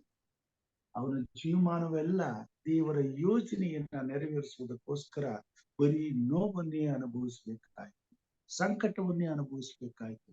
ಪ್ರವಾದಿಗಳಲ್ಲಿ ಯೆರೆಮೀಯನು ಗೋಳಾಡುವ ಪ್ರವಾದಿ ಎಂಬುದಾಗಿ ಕರೆಯುವ. ಬರೀ ಗೋಳಾಟವೇ ಅವನಿಗೆ. ಆರಿಸಲ್ಪಟ್ಟವರಿಗೆ ದೇವರ ಇಕ್ಕಟ್ಟಾದ ಮಾರ್ಗಗಳಲ್ಲಿ ನಡೆಸಿಕೊಂಡು, ಯಾವ ಸಮಯದಲ್ಲಿಯೂ ಅವರು ಪಾಪ ಮಾಡದಂತೆ, ಯಾವ ಸಮಯದಲ್ಲಿಯೂ ತನ್ನ ಪ್ರಸನ್ನತೆಯಿಂದ ಅಗಲಿ ಹೋಗದಂತೆ, ಯಾವ ಸಮಯದಲ್ಲೂ ತನ್ನ ಚಿತ್ತಕ್ಕೆ ಅವರು ಎಂದೂ ಕೂಡ ಮೀರಿ ಹೋಗಿ ತನ್ನ ಯೋಜನೆ ಅವನಿಂದ ಅರ್ಧಕ್ಕೆ ನಿಲ್ಲದಂತೆ ಜೋಪಾನವಾಗಿ ಅವರನ್ನ ನಡೆಸುವಾಗ ಈ ಅನುಭವಗಳನ್ನ ಆರಿಸಲ್ಪಟ್ಟಂತ ಪ್ರತಿಯೊಬ್ಬ ವ್ಯಕ್ತಿಯು ಅನುಭವಿಸಬೇಕಾಗ್ತದೆ. ಯೋಬನೇನಂತ ಬರೀತಾನೆ, ಯೋಬನು ಬರೆದಂತಹ ಪ್ರವಾದನೆ 3ನೇ ಅಧ್ಯಾಯ 1ನೇ ವಚನ. ಆಮೇಲೆ ಯೋಬನು ಬಾಯಿ ತೆರೆದು ನನ್ನ ಜನ್ಮ ದಿವಸವನ್ನು ಶಪಿಸಿ ಇಂತೆಂದನು, ನಾನು ಹುಟ್ಟಿದ ದಿನವು ಹಾಳಾಗಿ ಹೋಗಲಿ, ಗರ್ಭದಲ್ಲಿ ಪುರುಷಾಂಕರವಾಯ್ತೆಂದು ನುಡಿದ ರಾತ್ರಿಯು ನಾಶವಾಗಲಿ, ಈ ದಿವಸವು ಕತ್ತಲೆಯಾಗಲಿ, ಮೇಲಿನಿಂದ ದೇವರು ಅದನ್ನು ಲೆಕ್ಕಿಸದಿರಲಿ, ಅದರ ಮೇಲೆ ಬೆಳಕು ಪ್ರಕಾಶದಿರಲಿ, ಕತ್ತಲೆಯು ಘೋರಾಂಧಕಾರವು ಅದನ್ನು ವಶ ಮಾಡಿಕೊಳ್ಳಲಿ, ಮೋಡವು ಅದನ್ನು ಕವಿಯಲಿ, ಹಗಲು ಮುಚ್ಚಿಕೊಳ್ಳುವ ಮುಪ್ಪು ಅದನ್ನು ಹೆದರಿಸಲಿ.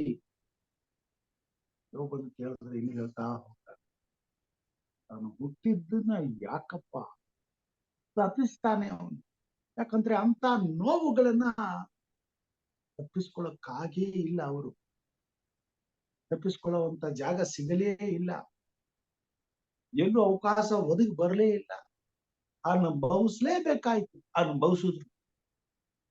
ದೇವರೇ ಅದನ್ನ ಅವರ ಪಾಲಿಗೆ ಇಟ್ಟಿದ್ದಾನೆ, ಅದನ್ನ ಅವರು ಅನುಭವಿಸ್ಲೇಬೇಕು. ಯಾಕಂತಂದ್ರೆ ಕೆಲವರಾದರೂ ದೇವರ ಚಿತ್ತಕ್ಕೆ ವಿಧೇಯರಾಗಿ ರಕ್ಷಿಸಲ್ಪಡಬೇಕಾದಂತ ಮಾನವರ ರಕ್ಷಣೆಗಾಗಿ ದೇವರ ಯೋಜನೆ ಈ ಭೂಮಿ ಮೇಲೆ ನೆರವೇರಬೇಕಾಗುತ್ತದೆ. ಯೇಸು ಸ್ವಾಮಿ ಹೇಳ್ತಾನೆ, ತಂದೆಯೇ ಸಾಧ್ಯವಾದರೆ ಈ ಪಾತ್ರೆಯನ್ನ ನನ್ನಿಂದ ತೊಲಗಿಸು. ದೇವರು ಮೌನವಾಗಿದೆ. ಹಾಗೆಯೇ ಈ ಭೂಮಿ ಮೇಲೆ ತಾನು ಆರಿಸಿಕೊಂಡಂತ ತನ್ನ ಮಕ್ಕಳಿಗೆ ಕಷ್ಟಗಳು, ಸಂಕಟಗಳು, ಸಮಸ್ಯೆಗಳು, ಶೋಧನೆಗಳು, ವಿಪರೀತವಾದಂತ ನೋವುಗಳು, ಕಡು ಬಡತನಗಳು ಅವರನ್ನು ಆವರಿಸಿಕೊಂಡು ಅದರಲ್ಲಿಯೇ ಅವರು ಜೀವಿಸಬೇಕಾಗಿ ಇಂಥ ಎಷ್ಟೋ ಪ್ರಾರ್ಥನೆಯ ಮೊರೆಗಳನ್ನ ದೇವರಿಗೆ ಮುಟ್ಟಿಸಿದ್ರು ಸಹ ದೇವರು ಮೌನವಾಗಿ ಇರುವಂತ. ಆಗ ತಾನೇ ಇಂಥ ಮಾತುಗಳು ಬರ್ತವೆ, ನಾವು ಯಾಕಾದ್ರೂ ಹುಟ್ಟಿದ್ವಿ, ನಮಗೆ ಯಾಕೆ ಪರಿಸ್ಥಿತಿ, ನಮ್ಗೆ ಯಾಕೆ ಇದು ಬೇಕು, ಇದು ನನಗೆ ಬೇಕಾಗಿತ್ತ, ದೇವ್ರೆ ನನ್ನನ್ನೇ ಯಾಕೆ ನೀನು ಕರೆದೆ, ಇದಕ್ಕೆ ನನಗೆ ಯಾಕೆ ಇದನ್ನ ಕೊಟ್ಟೆ. ಹೌದು ಪ್ರಿಯ ಸಹೋದರ ಸಹೋದರಿ, ಇದು ಅನಿವಾರ್ಯ. ಯಾಕಂತಂದ್ರೆ ನಮ್ಮನ್ನ ಆ ಗುಂಪಿನಲ್ಲಿ ಇಟ್ಟಿಲ್ಲ, ನಮ್ಮನ್ನ ಇನ್ನೊಂದು ಗುಂಪಲ್ಲಿ ಇಟ್ಟಿಲ್ಲ. ತನ್ನ ಮಹಿಮೆಗಾಗಿ ಉಪಯೋಗಿಸ್ಕೊಳ್ಳೋದಕ್ಕೋಸ್ಕರ, ತನ್ನ ಗಣತಿಗಾಗಿ ಉಪಯೋಗಿಸ್ಕೊಳ್ಳೋದಕ್ಕೋಸ್ಕರ ಸ್ವಾಮಿ ಇಕ್ಕಟ್ಟಾದ ಮಾರ್ಗಗಳಲ್ಲಿ ನಮ್ಮನ್ನ ನಡೆಸುವುದು. ಇಂತಹ ಪರಿಸ್ಥಿತಿಗಳನ್ನ ಸರಿಯಾಗಿ ಅರ್ಥ ಮಾಡಿಕೊಳ್ಳೋದು ಹೋದ್ರೆ ನಾವು ಚಂಚಲರಾಗ್ತೇವೆ, ವಿಚಲರಾಗ್ತೇವೆ, ದೇವರನ್ನ ತಪ್ಪಾಗಿ ಅರ್ಥ ಮಾಡ್ಕೊಳ್ತೇವೆ. ಪ್ರಿಯ ಸಹೋದರ ಸಹೋದರಿಯರೇ, ದೇವರ ಆತ್ಮನು ಈ ಕೊನೆ ಕಾಲದಲ್ಲಿ ದೇವರ ಮಕ್ಕಳಿಗೆ ಈ ಕೊನೆಯ ಸಂದೇಶಗಳನ್ನ ತಿಳಿಸಲು ಇಷ್ಟಪಡುವಂತನಾಗಿದ್ದಾರೆ.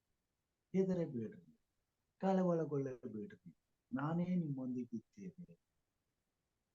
ಇಕ್ಕಟ್ಟುಗಳು, ಅಪಾಯಗಳು, ವಿಪತ್ತುಗಳು ಎಲ್ರಿಗೂ ಬರ್ತವೆ, ದುಷ್ಟರಿಗೂ ಬರ್ತದೆ, ನೀತಿವಂತರಿಗೂ ಬರ್ತದೆ. ಆದ್ರೆ ಈಗ ಕಷ್ಟಪಡುವವರು ನಿಮ್ಗೆ ಗೊತ್ತಾಗೋದಿಲ್ಲ ಮುಂದೊಂದು ದಿವಸ ಎಂತ ಪರಿಸ್ಥಿತಿಯಿಂದ ದೇವರು ನಿಮ್ಮನ್ನು ವಿಮೋಚಿಸಿರ್ತಾನೆ. ಎಂತ ಪರಿಸ್ಥಿತಿಯಲ್ಲಿ ಅವ್ರನ್ನ ಕೈ ಬಿಡ್ತಾನೆ.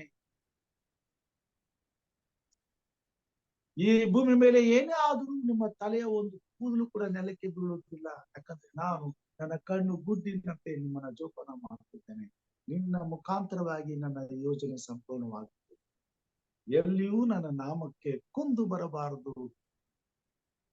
ನನ್ನ ನಾಮದ ಘನತೆಗೆ ಯಾವುದೇ ರೀತಿಯಾದಂತ ಕೊರತೆ ಆಗಬಾರದು.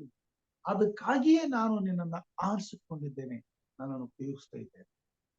ಈ ಭೂಮಿ ಮೇಲೆ ಕೋಟಿ ಕೋಟಿ ಜನರು ಹುಟ್ಟುತ್ತಾರೆ, ಕೋಟಿ ಕೋಟಿ ಜನರನ್ನ ದೇವರನ್ನ ಆರಿಸ್ಕೊಳ್ತಾರೆ, ದೇವರು ಅವರನ್ನು ಆರಿಸ್ಕೊಳ್ತಾರೆ. ಆದ್ರೆ ಕೋಟಿ ಕೋಟಿ ಜನರೆಲ್ಲರೂ ನಾಶನೂ ಮಾಡ್ತಾರೆ.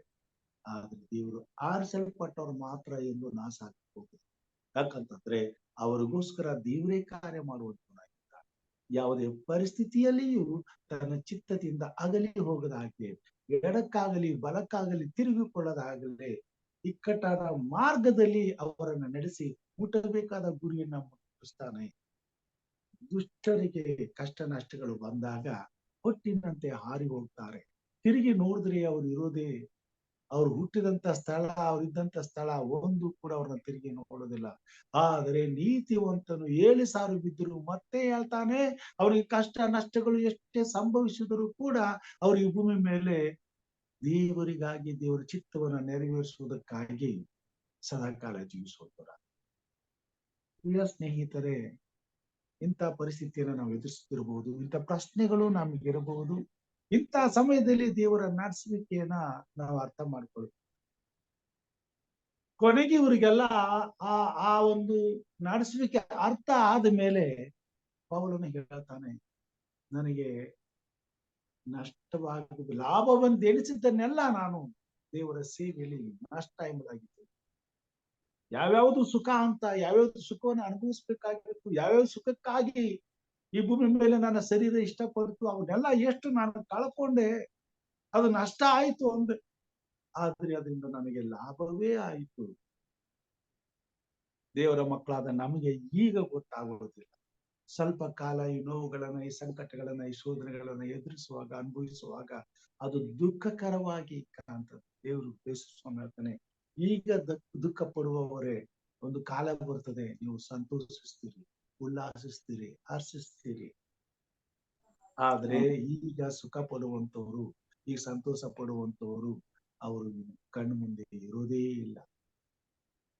ಆದ್ರೆ ನೀವು ಈಗ ಯುಗಾಂತರಗಳವರೆಗೆ ಈ ವಿಷಯದಲ್ಲಿ ಮಾತಾಡೋದಕ್ಕೆ ಬಹಳ ಇದೆ. ಅದು ಸಮಯ ಸಿಕ್ಕಾಗ ಈ ವಿಷಯಗಳಲ್ಲಿ ಮಾತಾಡ.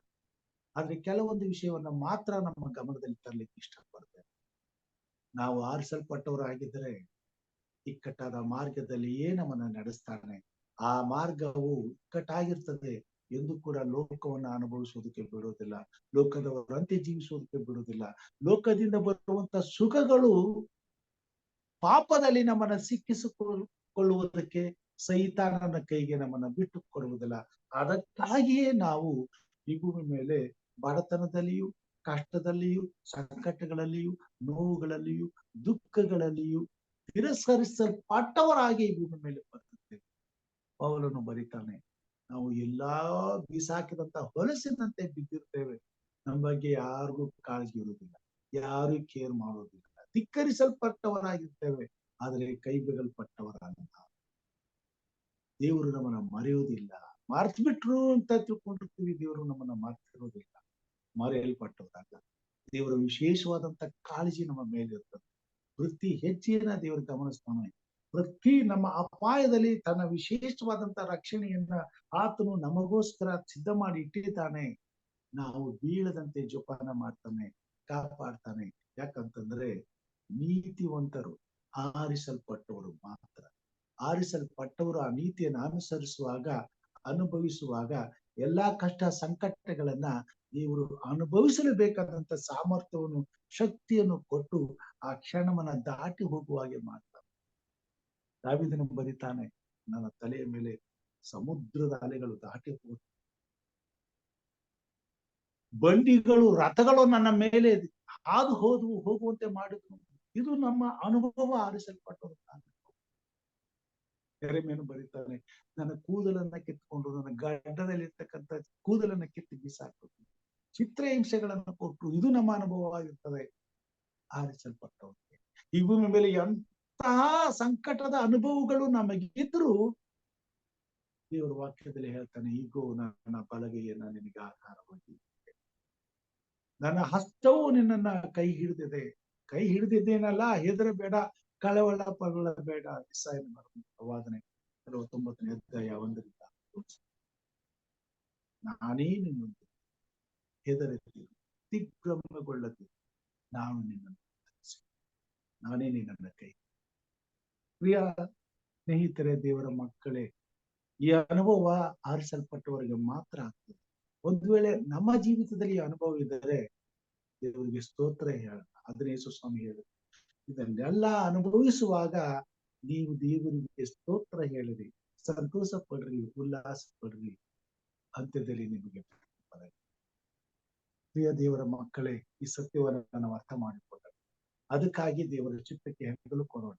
ಎಂತ ಪರಿಸ್ಥಿತಿಗಳು ಎದುರಿಸುವಂತ ಪರಿಸ್ಥಿತಿಗಳು ಬಂದ್ರು ಅದರಲ್ಲಿ ದೇವರ ಚಿತ್ತವನ್ನ ನೆರವೇರುತ್ತದೆ ಇದೆ ಎಂಬುದನ್ನ ಗ್ರಹಿಸಿಕೊಳ್ಳೋಣ. ಅದಕ್ಕಾಗಿ ದೇವರಿಗೆ ಅತಿಯಾದಂತಹ ಸಂತೋಷದಿಂದ ಸ್ತೋತ್ರಗಳನ್ನ ಹೇಳುವಂತ ಮಕ್ಕಳು ನಾವು ಆಗೋಣ. ದೇವರು ನಮ್ಮನ್ನ ಎಂದಿಗೂ ತೊರೆಯುವುದಿಲ್ಲ, ಕೈ ಬಿಡುವುದಿಲ್ಲ. ಕರೆದಾತನು ನಂಬಿಕಸ್ತನು. ಯಾವ ಉದ್ದೇಶಕ್ಕಾಗಿ ನಮ್ಮನ್ನ ಕರೆದಿದ್ದಾನೋ ಆ ಉದ್ದೇಶವನ್ನ ನೆರವೇರಿಸ್ತಾನೆ. ಈ ಲೋಕದಲ್ಲಿರ್ತಕ್ಕಂಥ ಎಲ್ಲ ಸಮಸ್ತ ಶ್ರೀಮಂತರು ಆವತ್ತು ನಮ್ಮ ಕಾಲ ಕೆಳಗೆ ಬೂದಿಯಾಗಿ ಬಿದ್ದಿರುತ್ತಾರೆ. ಅವರ ಹೆಣವು ಸುಟ್ಟು ಬೂದಿಯಾದಂತಹ ಬೂದಿ ಮೇಲೆ ನಾವು ನಿಂತಿರ್ತೇವೆ. ನಾವು ಕ್ರಿಸ್ತನ ಜೊತೆಯಲ್ಲಿ ದೇವರ ಸನ್ನಿಧಾನದಲ್ಲಿ ಆತನ ಹಾಕಿರ್ಪಟ್ಟಿರುವಂತಹ ಸಿಂಹಾಸನಗಳಲ್ಲಿ ದೇವರು ತನ್ನ ಪಕ್ಕದಲ್ಲಿ ಕೂತುಕೊಳ್ಳುವಂತ ಅವಕಾಶವನ್ನು ಕೊಡ್ತಾರೆ. ಅವಕಾಶವನ್ನ ಅಂದು ನಾವು ಅಂತ ಸಂಭ್ರಮವನ್ನ, ಅಂತ ಆಶೀರ್ವಾದವನ್ನ ನಾವು ಪಡ್ಕೋಬೇಕಾದ್ರೆ ಇಂದು ಯೇಸು ಕ್ರಿಸ್ತನ ಸಿಲುಬೆಯನ್ನ ನಾವು ಹೊತ್ತುಕೊಳ್ಳಲೇಬೇಕಾಗಿದೆ. ಆತನ ಹಿಂದೆ ಹೋಗಲೇಬೇಕಾಗಿದೆ. ಆತನು ಅನುಭವಿಸಿದಂತ ಬಾಧೆಗಳನ್ನು ಅನುಭವಿಸಲೇಬೇಕಾಗಿದೆ. ಆತನು ತಂದೆಯ ಚಿತ್ತಕ್ಕೆ ವಿಧೇಯನಾಗಿ ತನ್ನ ಪ್ರಾಣವನ್ನು ಕೊಟ್ಟ ಹಾಗೆ ಈ ಭೂಮಿ ಮೇಲೆ ಎಲ್ಲಾ ಸುಖ ಸಂತೋಷಗಳನ್ನ ಕ್ರಿಸ್ತನ ಸಿಲುಬೆಗೆ ಹಾಕಿ ತ್ಯಾಗ ಮಾಡಬೇಕಾಗಿದೆ. ಅದಕ್ಕೆ ನಮ್ಮ ಜೀವ ಸಿದ್ಧವಾಗಬೇಕು. ಸಿದ್ಧವಾದಾಗ ಮಾತ್ರ ಪ್ರಿಯ ಸಹೋದರ ಸಹೋದರಿಯರೇ, ಯಾವ ಕಷ್ಟಗಳು ನಮಗೆ ಕಷ್ಟ ಆಗೋದಿಲ್ಲ. ಸ್ಥಾನಿಕರಲ್ಲಿ ಶಿಷ್ಯನಾದಂತ ಯೋಹಾನನನ್ನ ಉರಿಯುವ ಎಣ್ಣೆಯ ಕೊಪ್ಪರಿಗೆ ಬಳಿಗೆಯಲ್ಲಿ ತೆಗೆದುಕೊಂಡೋಗಿ ನಿಲ್ಲಿಸ್ತಾರೆ. ಆತನ ಹೃದಯ ಅಲುಗಾಡೋದಿಲ್ಲ, ಕಾದಲೋದಿಲ್ಲ, ಚಿಂತೆ ಇಲ್ಲ, ದುಃಖ ಇಲ್ಲ, ನೋವಿಲ್ಲ. ಸದ್ರಗ್ ಮಿಸಕ್ ಅಬೇದ್ನೆಗೋ ಪಕ್ಕದಲ್ಲಿ 7ರಷ್ಟು ದಗದಗನೆ ಉರಿಯುವ ಬೆಂಕಿ ಉರಿತದೆ. ಅದರಲ್ಲಿ ಎತ್ತು ಹಾಕ್ತಾರೆ, ಇನ್ನೊಂದು ಕ್ಷಣದಲ್ಲಿ ನಿಲ್ಲಿಸಿದ್ದಾರೆ, ಕೈ ಕಾಲುಗಳನ್ನ ಕಟ್ಟಿದ್ದಾರೆ, ಎತ್ಕೊಂಡು ಹೋಗ್ತಾ ಇದ್ದಾರೆ. ಭಯವಿಲ್ಲ, ಮುಂದಾಗುವ ಪರಿಸ್ಥಿತಿಗೆ ಹೆದರಿಕೆ ಇಲ್ಲ. ನಡೀಲಿ ದೇವರ ಚಿತ್ತ. ಆರಿಸಿಕೊಂಡಂತವರ ಜೀವಿತದಲ್ಲಿ ಹೀಗೆ ನಡೀತದೆ, ಇದೇ ಆಗ್ತದೆ. ಅದಕ್ಕೆ ಬೇಕಾದಂತ ಧೈರ್ಯವನ್ನು ದೇವರು ನಮಗೆ ಕೊಡ್ತಾನೆ ಆ ಕ್ಷಣದಲ್ಲಿ, ಆ ಸಮಯದಲ್ಲಿ. ಅದಕ್ಕಾಗಿಯೂ ನಾವು ಚಿಂತಿಸಬೇಕಾಗಿ. ಅದಕ್ಕೆ ಸ್ವಾಮಿ ಹೇಳ್ತಾನೆ, ಭೂಯಾತ್ರೆ ಎಲ್ಲಾ ಚಿಂತೆ ನಿಶ್ಚಿಂತನಾಗಿರು. ಎಂತಹ ಪರಿಸ್ಥಿತಿಯಲ್ಲಿ ನೀವಿದ್ರು ನಿಶ್ಚಿಂತನಾಗಿರು, ನಾನೇ ಅದನ್ನು ಸಾಧಿಸಿ. ದೇವರ ಮಕ್ಕಳಿಗೆ ಇದು ಕಠಿಣ ಬುದ್ಧಿ. ಇದನ್ನ ನಾವು ಅನುಭವಿಸುವುದಾದ್ರೆ ಲೆಟ್ಸ್ ಪ್ರೈಸ್ ಗಾಡ್. ದೇವರಿಗೆ ಸ್ತುತಿ ಹೇಳೋಣ, ಸ್ತೋತ್ರ ಹೇಳೋಣ.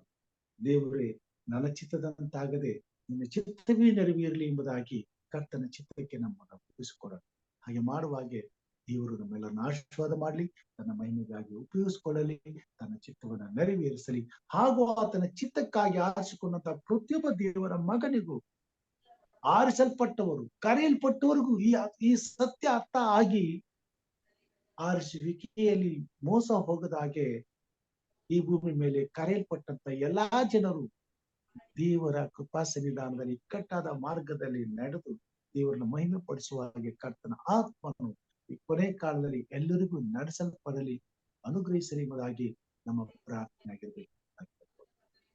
ಈ ಸಮಯದಲ್ಲಿ ಪ್ರಾರ್ಥನೆ ಮಾಡಿಕೊಳ್ಳೋಣ. ಕರೆಯಲ್ಪಟ್ಟವರು ಕೋಟಿ ಜನರಿದ್ದಾರೆ, ಆರಿಸಲ್ಪಟ್ಟವರು ಸ್ವಲ್ಪ ಜನರಿದ್ದಾರೆ. ಆದರೆ ದೇವರು ಲೋಕದ ಮೇಲೆ ಎಷ್ಟೋ ಪ್ರೀತಿನೇ ತನ್ನ ಒಬ್ಬನೇ ಮಗನನ್ನು ಕೊಟ್ಟರು. ಆತನನ್ನು ನಂಬುವ ಒಬ್ಬನಾದರೂ ನಾಶವಾಗದೆ ಎಲ್ಲರೂ ನಿತ್ಯ ಜೀವ ಹೊಂದಬೇಕೆಂಬುದಾಗಿ ಆತನ ಇವತ್ತು ಆತ ಕರ್ತನನ್ನ ನಂಬಿರುವಂತಹ ಕೋಟ್ಯಾನುಕೋಟಿ ಜನರಲ್ಲಿ ಒಬ್ಬನಾದರೂ ನಾಶವಾಗದೆ ಎಲ್ಲರೂ ನಿತ್ಯ ಜೀವನ ಹೊಂದಬೇಕಾದ್ರೆ ಈ ಸತ್ಯವನ್ನ ಕರೆಯಲ್ಪಟ್ಟಂತಹ ನಂಬಿಕೆಗೆ ಕರೆಯಲ್ಪಟ್ಟಂತಹ ದೇವರ ಮಕ್ಕಳು ಅರ್ಥ ಮಾಡಿಕೊಳ್ಬೇಕಾಗಿದೆ. ಈ ಸತ್ಯವನ್ನ ಅರ್ಥ ಮಾಡಿಕೊಂಡು ದೇವರ ಚಿತ್ತಕ್ಕೆ ತಮ್ಮ ಹೆಗಲನ್ನ ಕೊಡಬೇಕಾಗಿದೆ. ಹಾಗೆ ಕೊಡುವಂತೆ ಕರ್ತನ ಆತ್ಮನು ಪ್ರತಿಯೊಬ್ಬ ಕ್ರೈಸ್ತ ವಿಶ್ವಾಸಿಯ ಮೇಲೆ ಸುರಿಸಲ್ಪಡಬೇಕಾಗಿದೆ. ಪ್ರತಿಯೊಬ್ಬ ಕ್ರೈಸ್ತ ವಿಶ್ವಾಸಿಯು ದೇವರ ಚಿತ್ತವನ್ನ ಎರಿಮೆಯನ ಹಾಗೆ, ಯೋಬನ ಹಾಗೆ, 12 ಮಂದಿ ಶಿಷ್ಯರ ಹಾಗೆ, ಪೌಲನ ಹಾಗೆ ಅಂಗೀಕಾರ ಮಾಡಿಕೊಂಡು ದಾನಿಯೇಲ, ಶದ್ರಕ್, ಮೇಷನ, ಅಬೇದ್ನೆಗೋ ಅವರ ಹಾಗೆ ಕಡೆಯ ತೀರ್ಮಾನಗಳನ್ನ ಅರಸನೇ ನಿನಗೆ ಇದು ತಿಳಿದಿರಲಿ, ದೇವರ ಚಿತ್ತವಿದ್ದರೂ ಚಿತ್ತವಿಲ್ಲದಿದ್ದರೂ ನಿನ್ನ ಮಾತಿಗೆ ನಾವು ಒಪ್ಪುವುದಿಲ್ಲ, ಅರ್ಥ ಚಿತ್ತವೇ ನೆರವೇರಲಿ ಅಂತಕ್ಕಂಥ ಹೇಳುವಂತ ಶಕ್ತಿಯನ್ನ, ಭಕ್ತಿಯನ್ನ, ಆತ್ಮೀಯವಾದಂತಹ ಸುದೃಢವಾದಂತಹ ಜೀವಿತವನ್ನ ಕ್ರಿಸ್ತನನ್ನ ನಂಬಿರುವಂತ ಪ್ರತಿಯೊಬ್ಬ ವಿಶ್ವಾಸಿಗೂ ಈ ಕೊನೆ ಕಾಲದಲ್ಲಿ ದೇವರು ಕೊಡಲಿ ಎಂಬುದಾಗಿ ದೇವರ ಮುಂದೆ ಅಂಗಲಾಚಿ ಬೇಡಿಕೊಳ್ಳೋಣ. ಹಾಗೆ ಪ್ರಾರ್ಥಿಸುವಂತೆ ಈ ಸಮಯದಲ್ಲಿ ನಮ್ಮ ಮಧ್ಯದಲ್ಲಿ ಸಹೋದರ ಡೇವಿಡ್ ಅವರಿದ್ದಾರೆ, ಅವರು ಪ್ರಾರ್ಥಿಸಬೇಕೆಂಬುದಾಗಿ ನಾನು ಪರಿಶುದ್ಧನು ಪರಿಶುದ್ಧನು ನಮ್ಮೆಲ್ಲರ ಕುರುಬನಾದ ಪರಲೋಕದ ನಮ್ಮ ತಂದೆಯೇ, ಈ ಬೆಳಗಿನ ಜಾವದಲ್ಲಿ ಯೇಸುವಿನ ನಾಮದಲ್ಲಿ ಪರಿಶುದ್ಧಾತ್ಮನ ಸಹಾಯದಿಂದ ನಿನ್ನ ಪಾದ ಸನ್ನಿಧಿಯಲ್ಲಿ ಇದ್ದುಕೊಂಡು ನಿನ್ನ ವಾಕ್ಯವನ್ನು ಕೇಳುವಂತಹ, ಆಲಿಸುವಂತಹ ಈ ಭಾಗ್ಯವನ್ನು ನಮಗೆ ಕೊಟ್ಟದಕ್ಕಾಗಿ ನಿನಗೆ ಸ್ತೋತ್ರ ಅಪ್ಪ. ತಂದೆ, ನಿನಗೆ ಸ್ತೋತ್ರವನ್ನು ಸಲ್ಲಿಸ್ತೇನೆಪ್ಪ. ಆರಿಸಲ್ಪಟ್ಟವರು, ಕರೆಯಲ್ಪಟ್ಟವರು, ಹೌದಪ್ಪ ತಂದೆ, ಈ ವಿಷಯವಾಗಿ ಸಂಕ್ಷಿಪ್ತವಾಗಿ ಅಪ್ಪ ತಂದೆ ನಮಗೆ ನೀನು ತಿಳಿಯಪಡಿಸಿದ್ಯಾ, ಅದಕ್ಕಾಗಿ ಸ್ತೋತ್ರ. ಕಷ್ಟ ಸಂಕಟಗಳು ಯಾಕೆ ಎಂಬುದು ನಮಗೆ ಅರ್ಥ ಮಾಡಿ ಕೊಟ್ಟಿದ್ಯಾ, ಅದಕ್ಕಾಗಿ ಸ್ತೋತ್ರ. ನಮ್ಮ ದೇವರು ನೀನು ಒಳ್ಳೆಯವನು, ನಮ್ಮ ಜೀವಿತದಲ್ಲಿ ಒಳ್ಳೆಯದನ್ನೇ ಮಾಡುವ ದೇವರೇ, ನಿನಗೆ ಸ್ತೋತ್ರವನ್ನು ಸಲ್ಲಿಸ್ತೇನೆ. ನಾವು ಸಂತೋಷ ಪಡುತ್ತೇವಪ್ಪ ತಂದೆ, ನಮ್ಮನ್ನು ಆರಿಸಲ್ಪಟ್ಟಿದ್ಯಾ, ಜಗತ್ತು ತುಕದಿಯುವಂತೆ ಯೇಸು ಕ್ರಿಸ್ತನಲ್ಲಿ ನೀನು ಆರಿಸಿಕೊಂಡಿದ್ಯಾ, ಅದಕ್ಕಾಗಿ ಸ್ತೋತ್ರ. ಲೋಕದ ಮೇಲೆ ಎಷ್ಟೋ ಪ್ರೀತಿನಿಟ್ಟು ನಿನ್ನ ಒಬ್ಬನೇ ಮಗನನ್ನು ಕಳಿಸಿಕೊಟ್ಟು ಆತನ ನಂಬುವ ಒಬ್ಬನಾದರೂ ನಾಶವಾಗದೆ ಎಲ್ಲರೂ ನಿತ್ಯ ಜೀವವನ್ನು ಪಡೆಯಬೇಕೆಂದು ಆತನನ್ನು ಕಳಿಸಿಕೊಟ್ಟಿದ್ದೀವಿ, ಅದಕ್ಕಾಗಿ ಸ್ತೋತ್ರ ಅಪ್ಪ ತಂದೆ. ಎಷ್ಟೋ ಮಂದಿ ನಿನ್ನನ್ನು ಅರಿಯಲಿಲ್ಲಪ್ಪ, ಎಷ್ಟೋ ಮಂದಿ ನಿಜವಾದ ದೇವರನ್ನು ಅರಿಯಲಿಲ್ಲ.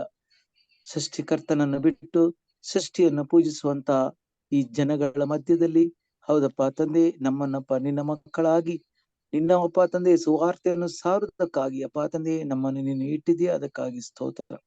ಹೌದಪ್ಪ ತಂದೆ, ಅಂತ ಜನಗಳ ನಡುವೆ ನಮ್ಮನ್ನು ನೀನು ನಡೆಸು, ಅವರಿಗೆ ನಿನ್ನ ವಾಕ್ಯವನ್ನು ಒದಗಿಸು ಅಂತ ನಿನ್ನಲ್ಲಿ ಬೇಡಿಕೊಳ್ಳುತ್ತೇನೆ ರಾಜ. ಅಪ್ಪ ತಂದೆ, ಕಷ್ಟ ಸಂಕಟಗಳು ನಮಗೆ ಇದ್ದೇ ಇವೆ ಅಪ್ಪ, ಅದನ್ನು ಜಯಿಸಲು ಬೇಕಾದಂತಹ ಶಕ್ತಿಯನ್ನು ನೀನು ನಮಗೆ ಕೊಡುತ್ತಿ, ಅದಕ್ಕಾಗಿ ನಿನಗೆ ಸ್ತೋತ್ರವನ್ನು ಸಲ್ಲಿಸ್ತೇನೆಪ್ಪ.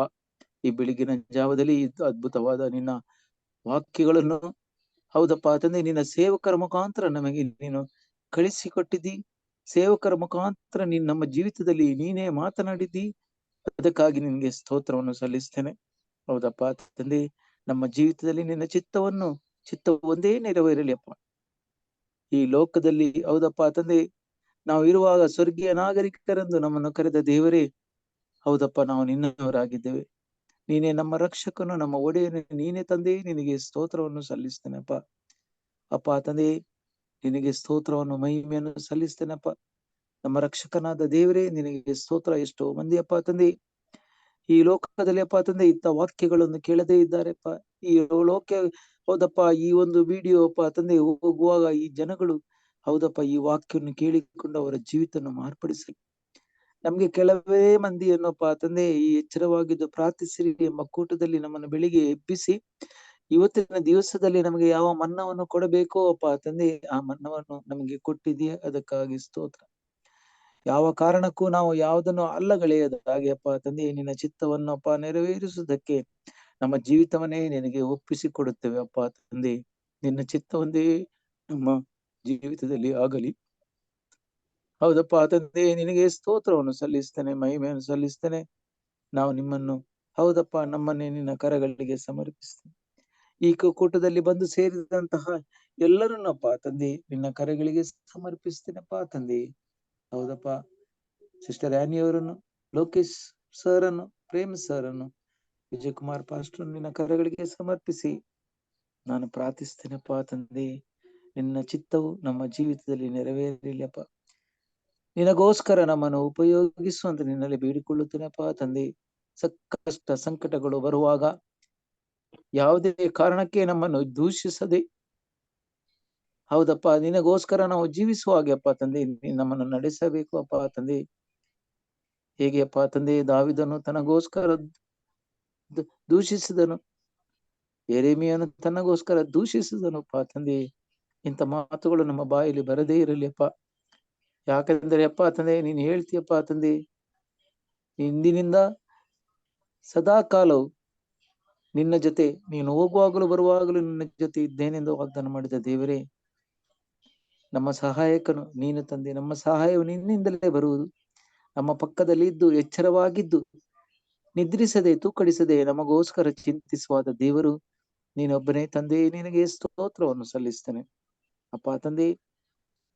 ಈ ಬೆಳಗಿನ ಜಾವದಲ್ಲಿ ವಾಕ್ಯಗಳನ್ನು ಕೊಟ್ಟಂತಹ ಸೇವಕರಿಗೆ, ನೀನು ಮಾತನಾಡಿದಂತಹ ಸೇವಕರಿಗೋಸ್ಕರ ಸ್ತೋತ್ರವನ್ನು ಸಲ್ಲಿಸ್ತೇನೆ. ಅವರನ್ನು ಆಶೀರ್ವದಿಸು, ಬಲಪಡಿಸು. ಇನ್ನೆಚ್ಚಾಗಿ ಅಪ್ಪ ತಂದೆ ಇಂಥ ವಾಕ್ಯಗಳನ್ನು ನಾವು ಕೇಳುವ ಹಾಗೆ, ಅದನ್ನು ನಾವು ನಮ್ಮ ಜೀವಿತದಲ್ಲಿ ಅಳವಡಿಸಿಕೊಳ್ಳುವ ಹಾಗೆ ನೀನು ನಡೆಸು ಅಪ್ಪ ತಂದೆ. ನಿನಗೆ ಸ್ತೋತ್ರವಾಗಲಿ. ಎಲ್ಲರೂ ನಿನ್ನ ಕರಗಳಿಗೆ ಸಮರ್ಪಿಸ್ತಾ ನಿನ್ನ ಚಿತ್ತವು ನೆರವೇರಲಿ ಅಪ್ಪ, ನಮ್ಮ ಜೀವಿತದಲ್ಲಿ ನೆರವೇರಲಿ ಅಂತ ನಾವು ಬೇಡಿಕೊಳ್ಳುತ್ತೇನೆ ಅಪ್ಪ ತಂದೆ. ಎಲ್ಲ ಘನಮಾನ ಮಹಿಮೆಯನ್ನು ನಿನಗೆ ಸಲ್ಲಿಸ್ತೇನೆ ಅಪ್ಪ ತಂದೆ. ನಮ್ಮ ರಕ್ಷಕನು ಬುಡೆಯನಾದ ಯೇಸುವಿನ ನಾಮದಲ್ಲಿ ನಾನು ಈ ಬೆಳಗಿನ ಜಾವದಲ್ಲಿ ಅಡ್ಡ ಬಿದ್ದು ಯೇಸುವಿನ ನಾಮದಲ್ಲಿ ಬೇಡಿದ್ದೇನೆ ತಂದೆಯೇ, ಆಮೆನ್. Amen, amen. ಉತ್ತಮವಾದಂತ ಪ್ರಾರ್ಥನೆಗಾಗಿ ಸಹೋದರ ಜಾನ್ ಡೇವಿಡ್ ಅವರಿಗೆ ನಾನು ವಂದನೆಗಳನ್ನ ಸಲ್ಲಿಸ್ತೇನೆ. ಈ ಸಮಯದಲ್ಲಿ ಇನ್ನೊಂದು ಪ್ರಾರ್ಥನೆಯನ್ನ ಸಹೋದರಿ ಆನಿ ಮಾಡಬೇಕೆಂಬುದಾಗಿ ಕೇಳ್ಕೊಳ್ತೇನೆ. ಇಲ್ಲಿ ಪ್ರಾರ್ಥನಾ ವಿಜ್ಞಾಪನೆಗಳು ಇವೆ, ಅವರುಗಳಿಗೋಸ್ಕರ ನೀವು ಪ್ರಾರ್ಥಿಸಬೇಕೆಂಬುದಾಗಿ ಕೇಳ್ಕೊಳ್ತೇನೆ. ಇದ್ದೀರಾ ಸಹೋದರಿ ಆನಿ ಅವರು? Okay, praise God. ಸೊ ನೀವು ಪ್ರಾರ್ಥನೆ ಮಾಡಬೇಕಾಗಿರತಕ್ಕಂಥದ್ದು ಕ್ಯಾನ್ಸರ್ ಕಾಯಿಲೆಯಿಂದ ಬರತಕ್ಕಂತ ಕೆಲವೊಂದು ವ್ಯಕ್ತಿಗಳು ಇದ್ದಾರೆ, ಅವ್ರಿಗೋಸ್ಕರ ನೀವು ಪ್ರಾರ್ಥನೆ ಮಾಡಬೇಕೆಂಬುದಾಗಿ ಕೇಳ್ಕೊಳ್ತೇನೆ. ಜೊತೆಗೆ ದೇವರ ಆರಿಸುವಿಕೆಯಲ್ಲಿ ಎಷ್ಟೋ ಜನರು ಇಂದಿಗೂ ಸಹ ಹಿಂದೆ ಹೇಗೆ ದೇವರ ಮಕ್ಕಳು ನೋವುಗಳನ್ನ ಸಂಕಟಗಳನ್ನ ಅನುಭವಿಸಿ ಕ್ರಿಸ್ತನ ಮಹಿಮೆಗಾಗಿ ತಮ್ಮ ಕಾಲಗಳನ್ನ ಕಳೆದರು, ಅದೇ ರೀತಿ ಕಳೆಯಬೇಕಾದಂತ ಪರಿಸ್ಥಿತಿಯಲ್ಲಿ ಇರ್ತಕ್ಕಂಥ ದೇವರ ಮಂದೆ ಈ ಭೂಮಿ ಮೇಲೆ ಇದೆ. ದೇವರು ಬರುವ ತನಕ ಇಂಥ ಮಕ್ಕಳು ಈ ಭೂಮಿ ಮೇಲೆ ಇರ್ತಾರೆ. ಅವರು ದೇವರ ಚಿತ್ತವನ್ನ ನೆರವೇರಿಸುವುದಕ್ಕೋಸ್ಕರವೇ ಕಷ್ಟಗಳನ್ನ, ಸಂಕಟಗಳನ್ನ, ನೋವನ್ನ ಅನುಭವಿಸಬೇಕಾಗಿತ್ತು. ಇಂಥ ಸಮಯದಲ್ಲಿ ದೇವರ ವಾಗ್ದಾನಗಳು ಅವರ ಜೀವಿತದಲ್ಲಿ ನೆರವೇರಲಿ. ವಿಶೇಷವಾಗಿ ಅಂತ ಪರಿಸ್ಥಿತಿಯಲ್ಲಿ ಇರ್ತಕ್ಕಂಥ ದೇವರ ಮಕ್ಕಳು ದೇವರ ಪರಾಂಬರಿಕೆಯಲ್ಲಿ ಇದ್ದುಕೊಂಡು ದೇವರ ಚಿತ್ತವನ್ನ ನೆರವೇರಿಸುವುದಕ್ಕೆ ಕರ್ತನು ತಾನು ವಿಶೇಷವಾಗಿ ಅವರ ಮೇಲೆ ಕಾಳಜಿ ಇಟ್ಟು ಅವರನ್ನ ಕಾಪಾಡಲಿ. ಈ ಶೋಧನೆಗಳನ್ನ, ಈ ಸಂಕಟಗಳನ್ನ, ನೋವು ದುಃಖಗಳನ್ನ ಎದುರಿಸಿ ಜಯಿಸಿ ಕ್ರಿಸ್ತನ ಮಹಿಮೆಗಾಗಿ ಅವರು ಸಾಕ್ಷಿ ಕೊಡುವಂತೆ ದೇವರ ಆತ್ಮನ ಅವರನ್ನ ಕಾಯಲಿ ಎಂಬುದಾಗಿ ಪ್ರಾರ್ಥನೆ ಮಾಡಬೇಕೆಂದು ಕೇಳ್ಕೊಳ್ತೇನೆ. ಮೂರನೇದಾಗಿ ಅಂಗವಿಕಲರಿಗಾಗಿ, ಅನಾಥರಿಗಾಗಿ, ಈ ಭೂಮಿ ಮೇಲೆ ಇರುವಂತ ಪ್ರತಿಯೊಬ್ಬ ಅಂಗವಿಕಲನು ಸಹ ಇಂಥ ರೀತಿಯ ಪ್ರಾರ್ಥನೆಯನ್ನು ಮಾಡ್ತಾನೆ. ನಾನು ಯಾಕೆ ಈ ರೀತಿ ಸೃಷ್ಟಿ ಮಾಡಬೇಕು? ಅನಾಥರಿಗಾಗಿ, ವಿಧವೆಯರಿಗಾಗಿ, ಅವ್ರ ಪರಿಸ್ಥಿತಿಗಳಲ್ಲಿ ಇಂಥ ಪರಿಸ್ಥಿತಿಗಳನ್ನು ಅವ್ರು ಎದುರಿಸಬೇಕಾಗುತ್ತೆ. ಅದಕ್ಕಾಗಿ ಇಂಥವರಿಗಾಗಿ ದೇವರು ಸಂಕಷ್ಟದಲ್ಲಿ ಅವರ ಹತ್ತಿರ ಬಿದ್ದು ಅವರ ಜೀವಿತ ಕಾಲಗಳನ್ನ ಸುರಕ್ಷಿತವಾಗಿರುವಂತೆ, ಕಾಪಾಡಲ್ಪಡುವಂತೆ ದೇವರು ನಡೆಸಲಿ. ಅವ್ರಿಗೋಸ್ಕರ ಪ್ರಾರ್ಥನೆ ಮಾಡಬೇಕು.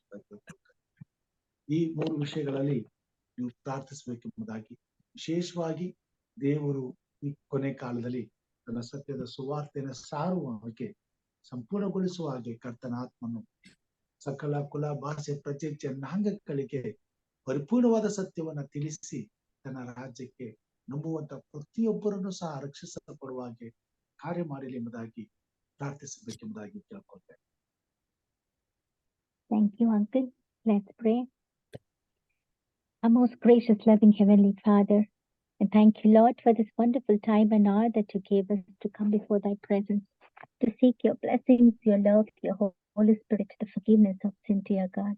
Yes, Father, we place our worries in your own hands. We place every sickness under thy care and humbly ask that you restore your children with good health, Father.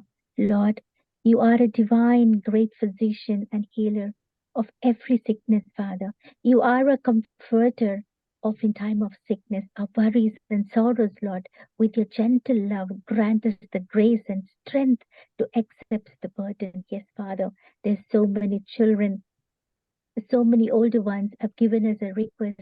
They're suffering from cancer. That's one of the dangerous diseases, Father. There is no proper medication to that, Lord Jesus.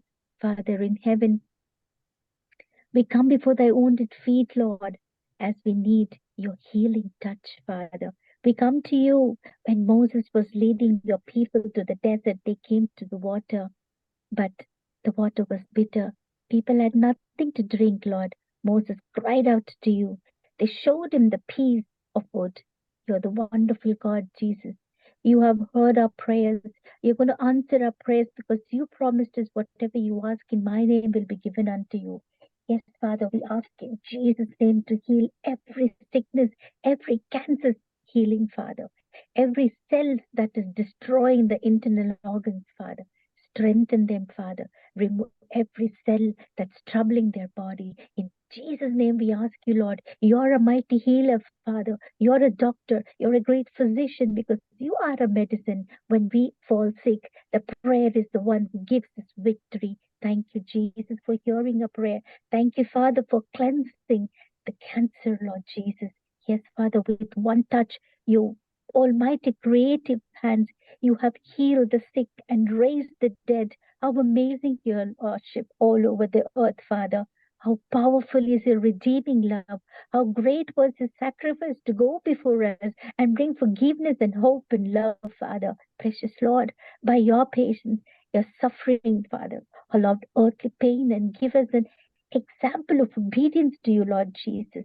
Father, I pray for all the people who are orphans, who are widows.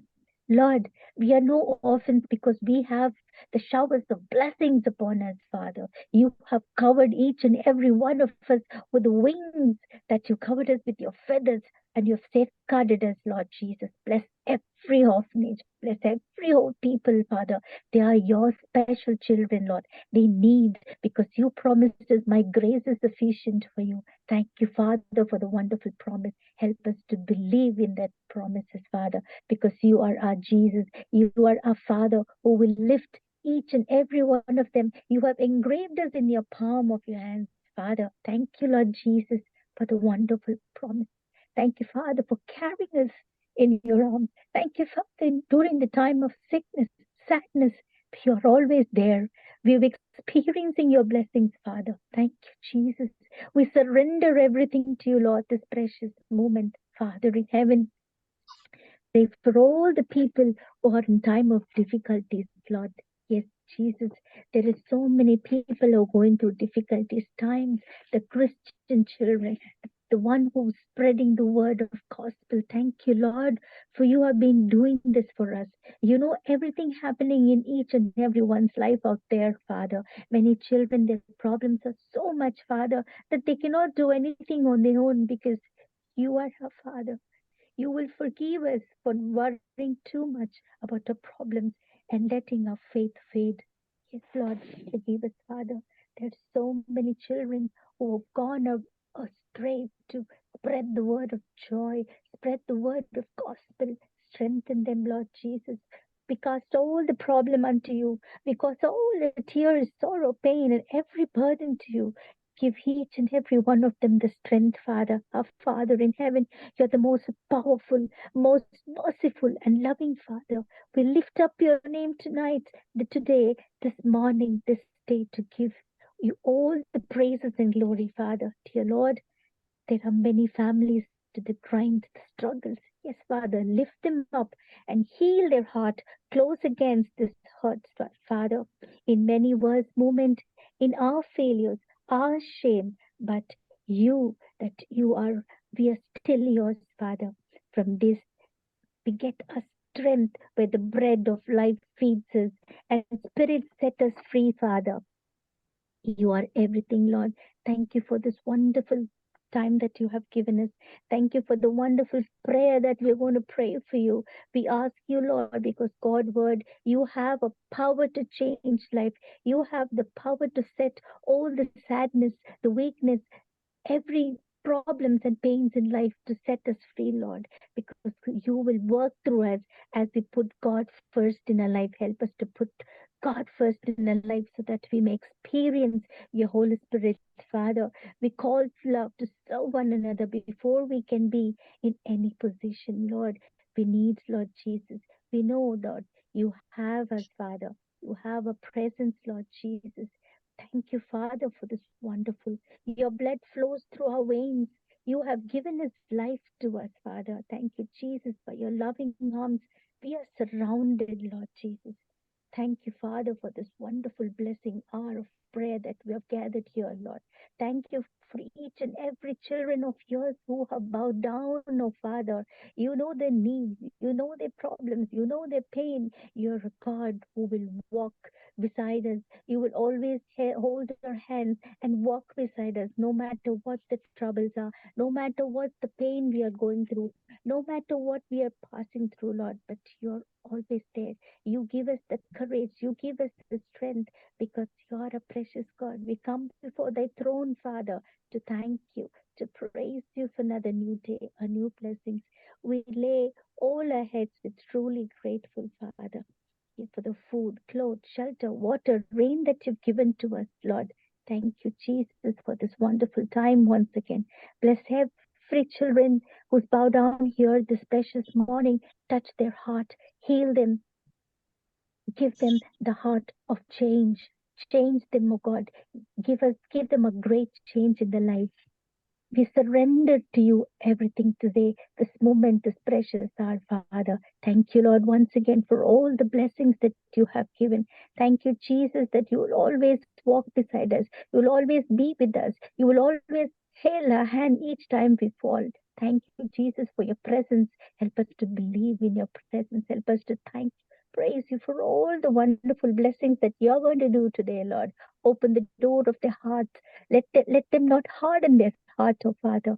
Help them to be kind and loving and caring to one another. Help us to forgive one another, love one another. Help us not to have anything against anybody. Thank you, Jesus, once again. In precious name I pray. Amen. ಆಮೇನ್. ಉತ್ತಮವಾದಂತಹ ಪ್ರಾರ್ಥನೆಗಾಗಿ ಸಹೋದರಿ ಆನಿ ಅವರಿಗೆ ನಾನು ವಂದನೆಗಳನ್ನ ಸಲ್ಲಿಸ್ತೇನೆ. ಮುಕ್ತಾಯದ ಪ್ರಾರ್ಥನೆಗೆ ಹೋಗೋಣ. ವಿಶೇಷವಾಗಿ ಪ್ರಾರ್ಥನೆ ವಿಜ್ಞಾಪನೆಗಳೇನಾದ್ರು ಇದ್ರೆ ಈ ಸಮಯದಲ್ಲಿ ತಿಳಿಸಬೇಕೆಂಬುದಾಗಿ ನಾನು ಕೇಳ್ಕೊಳ್ತೇನೆ. ಅಷ್ಟೇ ಒಬ್ಬರು ಮೋಹನ್ ಅಂತ ಒಬ್ರು ಇದ್ದಾರೆ. ಹಾ, ಅವರಿಗೆ ಅರ್ನಿ ಅಂತೆ. ಅವ್ರು ಆಪರೇಷನ್ ಮಾಡುವಾಗ ಏನೋ ಮಿಸ್ಟೇಕ್ ಆಗಿ ಅವರಿಗೆ ಹೊಟ್ಟೆಯಲ್ಲಿ ಬೆನ್ನು ಮೂಳೆಯಲ್ಲಿ ಏನೋ ರಾಡ್ ಎಲ್ಲ ಹಾಕಿದ್ದಾರೆ ಅಂತೆ. ಹೊಟ್ಟೆ ದೊಡ್ಡದಾಗಿದೆ. ಈಗ ಅವ್ರಿಗೆ ಏನೋ ಸ್ವಲ್ಪ ಪೇನ್ ಕಾಣಿಸ್ತದೆ. ಅದಕ್ಕೆ ಆಪರೇಷನ್ಗೋಸ್ಕರ ಹೇಳಿದ್ದಾರೆ. ಆದ್ರೆ ಅವರಿಗೆ ಒಂದು ಕೆಮ್ಮು ಇದೆ. ಆ ಕೆಮ್ಮು ಇರುವಾಗ ಆಪರೇಷನ್ ಮಾಡ್ಲಿಕ್ಕೆ ಆಗುದಿಲ್ಲ ಅಂತ ಹೇಳ್ತಾರೆ. ಅದಕ್ಕೋಸ್ಕರ ನೀವು ಪ್ರಾರ್ಥನೆ ಮಾಡಿ ಪಾಸ್ಟ್ರೆ. ಮೋಹನ್ ಅವರ ಹೆಸರು. ಮೋಹನ್ ಹೆಸರು. Okay. Morning pastor. Good morning sir, ಹೇಳಿ. ನಮ್ಮ ಕುಟುಂಬಕ್ಕಾಗಿ ಪ್ರಾರ್ಥನೆ ಮಾಡಿ ಪಾಸ್ಟರ್. ಖಂಡಿತವಾಗಿ. ಪಾಸ್ಟರ್ ವಿನಯ್ ಮತ್ತು ಪೂಜಾ ಇವತ್ತು ಹುಬ್ಳಿಗೆ ಹೋಗ್ತಾ ಇದ್ದೇವೆ. ಅವ್ರಿಗೋಸ್ಕರ ಇವತ್ತು ದಯವಿಟ್ಟು ಜರ್ನಿ ಅಂಡ್ ಪ್ಲೀಸ್ ಪ್ರಾರ್ಥನೆ ಮಾಡ್ಕೊಳ್ಳೋಣ. ಪ್ರೀತಿಯಲ್ಲಿಯೂ ಕೃಪೆಯಲ್ಲಿಯೂ ಐಶ್ವರ್ಯವುಳ್ಳಂತ ಮಹಾಸ್ವಾಮಿ, ಬೆಳಗಿನ ಜಾವದಲ್ಲಿ ಎಚ್ಚರವಾಗಿದ್ದು ಪ್ರಾರ್ಥಿಸುವ ಕಾರ್ಯಕ್ರಮದ ಮುಖಾಂತರವಾಗಿ ವಿಶೇಷವಾಗಿ ಆರಿಸಲ್ಪಟ್ಟಂತ ನಿನ್ನ ಮಕ್ಕಳಾದ ನಮ್ಮನ್ನು ಎಚ್ಚರಪಡಿಸಿ ವಿಶೇಷವಾದಂತ ಪ್ರಾರ್ಥನೆ ವಿಜ್ಞಾಪನೆಗಳನ್ನ ನಿನ್ನ ಮುಂದೆ ತರಲಿಕ್ಕಾಗುವಂತೆ ಕೃಪೆಯನ್ನು ಅನುಗ್ರಹಿಸಿಕೊಟ್ಟದಕ್ಕಾಗಿ ನಿನಗೆ ಸ್ತೋತ್ರ ಸ್ವಾಮಿ. ನಮ್ಮ ಪ್ರಾರ್ಥನೆ ವಿಜ್ಞಾಪನೆಗಳು ನಿನ್ನ ಸನ್ನಿಧಾನದಲ್ಲಿ ಮುಟ್ಟಲಿ ಸ್ವಾಮಿ. ನೀನು ಕರೆದವರನ್ನ ಆರಿಸಿಕೊಂಡವರನ್ನ ನಿನ್ನ ಸೇವೆಯಲ್ಲಿ ಉಪಯೋಗಿಸುವಾಗ ನಿನ್ನ ಮಕ್ಕಳು ನಿನಗೆ ಮೊರೆ ಇಡುವಾಗ ನೀನು ಹತ್ತಿರವಿದ್ದು ಸ್ವಾಮಿ ಅವರ ಪ್ರಾರ್ಥನೆಗಳನ್ನ ಲಾಲಿಸಿ ಸದುತ್ತರವನ್ನು ಕೊಟ್ಟು ನೀನು ಅವರ ಜೊತೆಯಲ್ಲಿ ಇದ್ದೇನೆ ಎಂಬುದನ್ನ ಸ್ವಾಮಿ ನೀನು ಖಚಿತಪಡಿಸಿದಿ. ಅದನ್ನ ಅವರು ನಂಬುವಂತೆ ಕಾರ್ಯ ಮಾಡಿದಿ. ಮತ್ತೆ ನಂಬಿಕೆಯಿಂದ ಮುಂದೆ ಹೆಚ್ಚಿನ ಭಾರಗಳನ್ನು ಹೊತ್ತುಕೊಂಡು ನಿರ್ವಹಿಸುವಂತೆ ಶಕ್ತಿಯನ್ನು ಬಲವನ್ನು ನೀಡಿ ನಿನ್ನ ಮಹಿಮೆಗಾಗಿ ಉಪಯೋಗಿಸಿಕೊಂಡಿದ್ದಿ ಸ್ವಾಮಿ. ಇದಕ್ಕಾಗಿ ನಿನಗೆ ಸ್ತೋತ್ರ. ಈ ಬೆಳಗಿನ ಜಾವದಲ್ಲಿ ಒಂದು ಸಣ್ಣ ಮಂದಿಯಾಗಿ ನಾವು ಎಚ್ಚರವಾಗಿದ್ದು ಈ ಲೋಕದಲ್ಲಿ ನಡೆಯುವಂತ ಕಾರ್ಯಗಳಿಗಾಗಿ ನಿನ್ನ ಸೇವೆಯಲ್ಲಿ ನಿನ್ನ ರಾಜ್ಯಕ್ಕಾಗಿ ಸಿದ್ಧವಾಗಬೇಕಿರುವಂತ ಆತ್ಮಗಳಿಗಾಗಿ ಹಾಗೂ ನಿನ್ನ ಚಿತ್ತವನ್ನು ಅನುಸರಿಸಲು ಕಷ್ಟ ಸಂಕಟ ನಷ್ಟ ನೋವುಗಳನ್ನು ಅನುಭವಿಸುತ್ತಿರುವಂತ ಭಕ್ತರಿಗಾಗಿ ಅವರ ಕುಟುಂಬ ಮಕ್ಕಳಿಗಾಗಿ ಪ್ರಾರ್ಥಿಸುವಂತ ಅವಕಾಶವನ್ನು ಕೊಟ್ಟಿದ್ದೀವಿ ತಂದೆ. ಇದಕ್ಕಾಗಿ ಸ್ತೋತ್ರ. ಈ ಕೂಟದಲ್ಲಿ ನೆರೆದು ಕೂಡಿ ಬಂದಿರುವಂತ ನಿನ್ನ ಮಂದಿಯನ್ನ ಆಶೀರ್ವದಿಸು. ಅವ್ರ ಕುಟುಂಬ ಮಕ್ಕಳನ್ನ ಆಶೀರ್ವದಿಸು. ಅವ್ರು ಮಾಡುವಂತ ಕೆಲಸ ಕಾರ್ಯಗಳನ್ನ ಆಶೀರ್ವದಿಸು. ಸೇವೆಯನ್ನು ಆಶೀರ್ವದಿಸು. ಆತ್ಮನ ಬಲದಿಂದ ಅಭಿಷೇಕಿಸು. ನಿನ್ನ ಸೇವೆಯಲ್ಲಿ ವಿಶೇಷವಾಗಿ ಈ ಕಾರ್ಯಕ್ರಮದ ಮುಖಾಂತರವಾಗಿ ನಿನ್ನ ವಾಕ್ಯವನ್ನು ಕೇಳುವಂತ ಮಕ್ಕಳನ್ನ ಆಶೀರ್ವದಿಸು. ಸಂದೇಶಗಳು ಪ್ರತಿಯೊಬ್ಬರ ಹೃದಯವನ್ನು ಮುಟ್ಟಲಿ. ನಿನ್ನ ಚಿತ್ತವನ್ನು ಅರ್ಥ ಮಾಡಿಕೊಳ್ಳಲಿ. ನಿನ್ನ ಚಿತ್ತಕ್ಕೆ ಸ್ವಾಮಿ ತಮ್ಮ ಹೆಗಲನ್ನ ಕೊಟ್ಟು ನಿನ್ನನ್ನು ಘನಪಡಿಸುವಂತೆ ಪವಿತ್ರಾತ್ಮ ದೇವರು ನಡೆಸಲಿ ಸ್ವಾಮಿ. ವಿಶೇಷವಾಗಿ ಕರ್ತನೆ ಬೆಳಗ್ಗೆ ಕರ್ತನೆ ಸಹೋದರ ಮೋಹನ್ಗೋಸ್ಕರ ಪ್ರಾರ್ಥನೆ. ಅವರ ಶರೀರದಲ್ಲಿ ಆದಂತ ಒಂದು ಅಸ್ತವ್ಯಸ್ತದಿಂದ ಇವತ್ತು ಅವರ ಸಂಪೂರ್ಣವಾದಂತ ಶರೀರದ ಸ್ಥಿತಿಗತಿಯು ಸ್ವಾಮಿ ಬಹಳ ಕಷ್ಟಕರವಾದಂತಹ ಸ್ಥಿತಿಗೆ ಸಿಕ್ಕಿ ಹಾಕಿಕೊಂಡಿದೆ. ಘನ ವೈದ್ಯನು ನೀನು. ಈ ಭೂಮಿ ಮೇಲೆ ಅನೇಕ ಸಾರಿ ವೈದ್ಯರುಗಳು ಕೂಡ ತಪ್ಪು ಮಾಡಿಬಿಡ್ತಾರೆ ಸ್ವಾಮಿ. ಇದರಿಂದ ರೋಗಿಗಳು ಕಷ್ಟ ಪಡಬೇಕಾಗ್ತದೆ. ಅನೇಕ ರೀತಿಯಾದಂತ ಅನಿವಾರ್ಯವಾದ ಇಲ್ಲದಂತ ನೋವುಗಳನ್ನ ಎದುರಿಸಬೇಕಾಗ್ತದೆ. ಕೊನೆ ಕಲಿಗೆಯಲ್ಲಿ ಅನೇಕರ ಜೀವಗಳು ಕೂಡ ಕಳೆದು ಹೋಗ್ಬಿಡ್ತವೆ. ಈ ಸಮಯದಲ್ಲಿ ಸ್ವಾಮಿ ನಿನ್ನನ್ನ ಪ್ರಾರ್ಥಿಸ್ತೇವೆ. ಇಂಥ ಮಕ್ಕಳಿಗೋಸ್ಕರ ಪ್ರಾರ್ಥಿಸ್ತೇವೆ. ಅದರಲ್ಲಿ ವಿಶೇಷವಾಗಿ ಮೋಹನ್ ಅವ್ರಿಗೋಸ್ಕರ ಪ್ರಾರ್ಥಿಸ್ತೇವೆ ಸ್ವಾಮಿ. ಅವ್ರ ಕುಟುಂಬವನ್ನ ನೆನಪು ಮಾಡಿಕೊ, ಮಕ್ಕಳನ್ನ ನೆನಪು ಮಾಡಿಕೊ ಸ್ವಾಮಿ. ಅವರಿಗಾಗಿ ಅವರ ಕುಟುಂಬಕ್ಕಾಗಿ ಸ್ವಾಮಿ ಕರ್ತನೆ ನೀನು ಉಪಕಾರ ಮಾಡು. ಈ ಸಮಯದಲ್ಲಿ ಕರ್ತನೆ ಅವರ ಶರೀರದಲ್ಲಿ ಆಪರೇಷನ್ ಆಗ್ಬೇಕಾಗಿದೆ. ಆಪರೇಷನ್ ಆಗ್ಲಿಕ್ಕಾಗಲಾರದಂತ ಪರಿಸ್ಥಿತಿಗಳಲ್ಲಿ ಅವರು ಜೀವಿಸುತ್ತಿದ್ದಾರೆ. ಆ ನೋವನ್ನು ಅವರು ಅನುಭವಿಸುತ್ತಿದ್ದಾರೆ ಸ್ವಾಮಿ. ನಿನ್ನ ಕೃತ್ಯವರ ಮೇಲಿರಲಿ. ನಿನಗೆ ಅಸಾಧ್ಯವಾದದ್ದು ಯಾವುದೇ ಇಲ್ಲ ಕರ್ತನೆ. ಪಾಪಗಳು ಅಪರಾಧಗಳೇನಿದ್ದರೆ ನಿನ್ನ ಕೃಪೆಯಿಂದ ಮಕ್ಕಳನ್ನ ಕ್ಷಮಿಸು ಕರ್ತನೆ. ನಿನ್ನ ದಯೆ ತೋರು. ನಿನ್ನ ಕೃಪಾಸನದಲ್ಲಿ ಪರಾಂಬರಿಸು. ಈ ಸಮಯದಲ್ಲಿ ಬೇಕಾದ ಸಹಾಯದ ಹಸ್ತವನ್ನ ಚಾಚು. ಅವರಿಗೆ ಬೇಕಾದಂತ ಪರಿಪೂರ್ಣವಾದಂತ ಆರೋಗ್ಯಕ್ಕೆ ಸಂಬಂಧಪಟ್ಟಂತ ಎಲ್ಲ ಆಪರೇಷನ್ ನಡೀಲಿಕ್ಕಾಗುವಂತೆ ಅವರ ಶರೀರವನ್ನು ಸ್ವಸ್ಥಪಡಿಸು, ಸಿದ್ಧಪಡಿಸು, ಬಲಪಡಿಸು. ಆಗಬೇಕಾದಂತ ಆಪರೇಷನ್ ಆಗುವಂತೆ ಯಾವುದೇ ಭಯವಿಲ್ಲದೆ ಅವರು ಚೇತರಿಸಿಕೊಳ್ಳಬಹುದು. ಅವರ ದೇಹದ ದಿನ ದಿನವೂ ಚೇತರಿಕೆಯಾಗಿ ಅವರು ಪರಿಪೂರ್ಣವಾಗಿ ಆರೋಗ್ಯ ಹೊಂದಿ ಮತ್ತೆ ಕುಟುಂಬದ ಸದಸ್ಯರಲ್ಲಿ ಒಬ್ಬರಾಗಿ ಕುಟುಂಬದ ಭಾರವನ್ನು ಹೊತ್ತು ನಿರ್ವಹಿಸಿ ನಿನ್ನನ್ನು ಘನಪಡಿಸುವಂತೆ, ನಿನ್ನನ್ನು ಮಹಿಮೆಪಡಿಸುವಂತೆ, ನಿನ್ನ ರಾಜ್ಯಕ್ಕಾಗಿ ದುಡಿಯುವಂತೆ ನಿನ್ನ ಚಿತ್ತಗಳು ಅವರ ಜೀವಿತದಲ್ಲಿ ನೆರವೇರುವಂತೆ ಕಾರ್ಯ ಮಾಡು ಸ್ವಾಮಿ.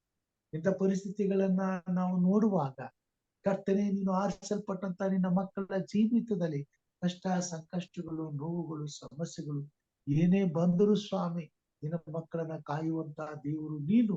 ನಮ್ಮೆಲ್ಲರನ್ನ ಎಷ್ಟು ಸುರಕ್ಷಿತವಾಗಿಟ್ಟು ಕಾಪಾಡ್ತಿ ಅಂತಕ್ಕಂಥ ಅರಿವು ನಮಗಾಗಬೇಕಾಗಿದೆ. ಹಾಗಾಗುವಂತೆ ಕಾರ್ಯ ಮಾಡು. ನೀನು ನಮ್ಮನ್ನ ಇಂಥ ಪರಿಸ್ಥಿತಿಗಳಲ್ಲಿಯೂ ಕೇಡಿನಿಂದ ತಪ್ಪಿಸಿ ನಮ್ಮನ್ನ ಕಾಪಾಡ್ತಾ ಬಂದಿದೆಯಪ್ಪ. ಇದಕ್ಕಾಗಿ ನನಗೆ ಕೋಟಿ ಕೋಟಿ ಸ್ತೋತ್ರಗಳನ್ನ ಸಲ್ಲಿಸುತ್ತೇವೆ. ನೀನು ಆರಿಸಲ್ಪಟ್ಟಂತ ನಿನ್ನ ಮಕ್ಕಳಿಗೆ ಒದಗುವಂತ ಇಂಥ ಕಷ್ಟ ಸಂಕಟ ನೋವು ಸಮಸ್ಯೆಗಳನ್ನ ನೀನು ಸ್ವಾಮಿ ಸಂಪೂರ್ಣವಾಗಿ ಜಯಿಸಲು ಶಕ್ತಿ ನೀಡಿ ಅವರನ್ನ ಹೊರಗೆ ತಂದು ನಿನ್ನ ರಕ್ಷಣೆ ಆನಂದವನ್ನ ಅವರು ಅನುಭವಿಸುವಂತೆ ಕಾರ್ಯ ಮಾಡು ಸ್ವಾಮಿ. ನಿನ್ನ ಮಕ್ಕಳನ್ನ ನೀನು ಪ್ರೀತಿಸಿದಿ, ನಿನ್ನ ಪ್ರಾಣವನ್ನೇ ಕೊಟ್ಟಿದ್ದಿ, ಅವರಿಗಾಗಿ ಏನೆಲ್ಲಾ ಶುಭಗಳನ್ನ ಇಟ್ಟಿದ್ದಿ. ಅದನ್ನ ತಡೆಯುವರು ಯಾರು ಸ್ವಾಮಿ?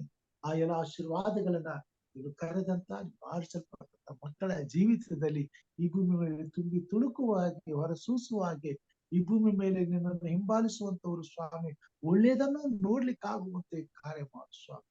ಎಲ್ಲ ಕೊರತೆಗಳ ನೀಗಿಸುವಿಕೆಯಿಂದ ತಪ್ಪಿಸಿ ಕಾಪಾಡು. ವಿಶೇಷವಾಗಿ ಲೋಕೇಶ್ ಅವರಿಗೋಸ್ಕರ ಪ್ರಾರ್ಥನೆ, ಅವರ ಶ್ರೀಮತಿಗೋಸ್ಕರ ಮಕ್ಕಳಿಗಾಗಿ ಮೊಮ್ಮಕ್ಕಳಿಗಾಗಿ ಪ್ರಾರ್ಥನೆಯನ್ನು ಮುಟ್ಟಪ್ಪ, ಬಲಪಡಿಸು, ಆಶೀರ್ವದಿಸು, ಆರೋಗ್ಯದಿಂದ ತಿಂಗಿಸು. ಕೆಲವು ಸಾರಿ ಹೇಳಿಕೊಳ್ಳಲಿಕ್ಕಾಗದಂತ ನೋವುಗಳು ಸಂಕಟಗಳು ಅನೇಕ ಕುಟುಂಬಗಳಲ್ಲಿ ಇರುವಾಗ ಅಂತಹ ಪರಿಸ್ಥಿತಿಗಳಿಂದ ಅವ್ರನ್ನ ಬಿಡುಗಡೆ ಮಾಡು, ಅವುಗಳನ್ನ ಎದುರಿಸಲು ಶಕ್ತಿ ಕೊಡು, ಜಯಿಸಲು ಶಕ್ತಿ ಕೊಡು, ಪಾರು ಮಾಡು, ನೀನು ಸೇವಿಸು ಸ್ವಾಮಿ. ಈ ಕುಟುಂಬವನ್ನ ಪರಾಮರಿಸು, ನಿನ್ನ ಭಯ ಭಕ್ತಿಯಲ್ಲಿ ನಡೆಸು, ನೀತಿ ಆಶೀರ್ವಾದಗಳಿಂದ ತುಂಬಿಸು, ನಿತ್ಯ ರಾಜ್ಯಕ್ಕಾಗಿ ಸಿದ್ಧಪಡಿಸು. ಹಿರಿಯರಂತ ಪ್ರೇಮನಾಥ್ ಸರ್ ಅವ್ರಿಗೋಸ್ಕರ ಪ್ರಾರ್ಥನೆ ಸ್ವಾಮಿ, ಅವರನ್ನು ಆಶೀರ್ವದಿಸು, ಅವರ ಕುಟುಂಬ ಮಕ್ಕಳನ್ನ ಆಶೀರ್ವದಿಸು. ಸದ್ಯದ ಪರಿಸ್ಥಿತಿಯಲ್ಲಿ ಇರುವಂತಹ ಒಂದು ನೋವಿನ ಸಂಗತಿಯನ್ನ ಅವರು ಎದುರಿಸಬೇಕಾಗಿದೆ ಸ್ವಾಮಿ. ಮಕ್ಕಳ ಜೀವಿತದಲ್ಲಿ ಅಸ್ತವ್ಯಸ್ತ ಆಗಿದೆ ಕರ್ತನೆ, ಸೈತಾನು ಪ್ರವೇಶ ಮಾಡಿದ್ದಾನೆ, ಹೋರಾಟ ನಡೆದಿದೆ ಸ್ವಾಮಿ, ಕುಟುಂಬವನ್ನು ಒಡೆಯುವಂತ ಪ್ರಯತ್ನ ನಡೆದಿದೆ. ಈ ಗಳಿಗೆಯಲ್ಲಿ ಈ ಮಕ್ಕಳನ್ನ ಅಷ್ಟಪಡಿಸುತ್ತೇನೆ, ಒಂದನೇ ಮತ್ತು ಪೂಜಾ ಸ್ವಾಮಿ.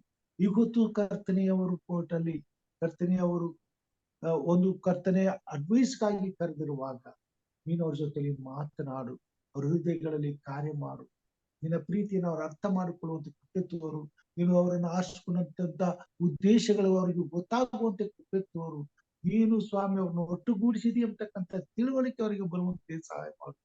ತಾವೇ ಆಗಲಿ ನ್ಯಾಯ ಆಗಲಿ ನೀನು ಮಾಡಿದಂತ ಈ ಒಂದು ಬಂಧನದಿಂದ ಸ್ವಾಮಿ ಬಿಡಿಸಿಕೊಳ್ಳದಂತೆ, ತಪ್ಪಿಸಿಕೊಳ್ಳದಂತೆ, ಅಗಲಿಸದಂತೆ ನಿನ್ನ ಚಿತ್ತಕ್ಕೆ ವಿಧೇಯರಾಗಲು ಬೇಕಾದಂತ ಆತ್ಮನ ಕಾರ್ಯಗಳು ಹೃದಯಗಳಲ್ಲಿ ಕಾರ್ಯ ಮಾಡಲಿ. ನಿಶ್ಚಿತವಾದರೆ ಇಂದು ಅವರು ತೆಗೆದುಕೊಳ್ತಕ್ಕಂಥ ತೀರ್ಮಾನವು ಜೊತೆಯಾಗಿ ಉಸಿರಿರುವ ತನಕ, ನಿನ್ನ ಬರೋಣದ ತನಕ ಸ್ವಾಮಿ ನಿನ್ನ ಮಕ್ಕಳಾಗಿ ಬದುಕುವಂತ ತೀರ್ಮಾನವನ್ನ ತೆಗೆದುಕೊಳ್ಳುವಂತೆ ಕಾರ್ಯ ಮಾಡು. ಈ ವಿಷಯದಲ್ಲಿ ನೀನು ವಿಶೇಷವಾಗಿ ಕೃಪೆಯುಳ್ಳವನಾಗಿ ಸ್ವಾಮಿ, ಅವರ ತಂದೆ ತಾಯಿಗಳಿಗೆ ಸಮಾಧಾನ, ನೆಮ್ಮದಿ, ತೃಪ್ತಿ, ಸುಕ್ಷೇಮಗಳು ಒದಗಿ ಬರುವಂತೆ ಕಾರ್ಯ ಮಾಡು ಸ್ವಾಮಿ. ಆ ಮಕ್ಕಳ ಜೀವಿತದಲ್ಲಿ ಆಗಬಹುದಾದಂತ ಕೇಳಿನಿಂದ ಅವ್ರನ್ನ ತಪ್ಪಿಸಿ ಕಾಪಾಡು ಸ್ವಾಮಿ. ಇಂಥ ಎಷ್ಟೋ ಮಕ್ಕಳು ಇವತ್ತು ತಪ್ಪಾದ ತೀರ್ಮಾನಗಳನ್ನ ತೆಗೆದುಕೊಳ್ಳುವಂತ ಕೊನೆಯ ಕಾಲಘಟ್ಟದಲ್ಲಿ ನಿಂತಿದ್ದಾರೆ ಸ್ವಾಮಿ.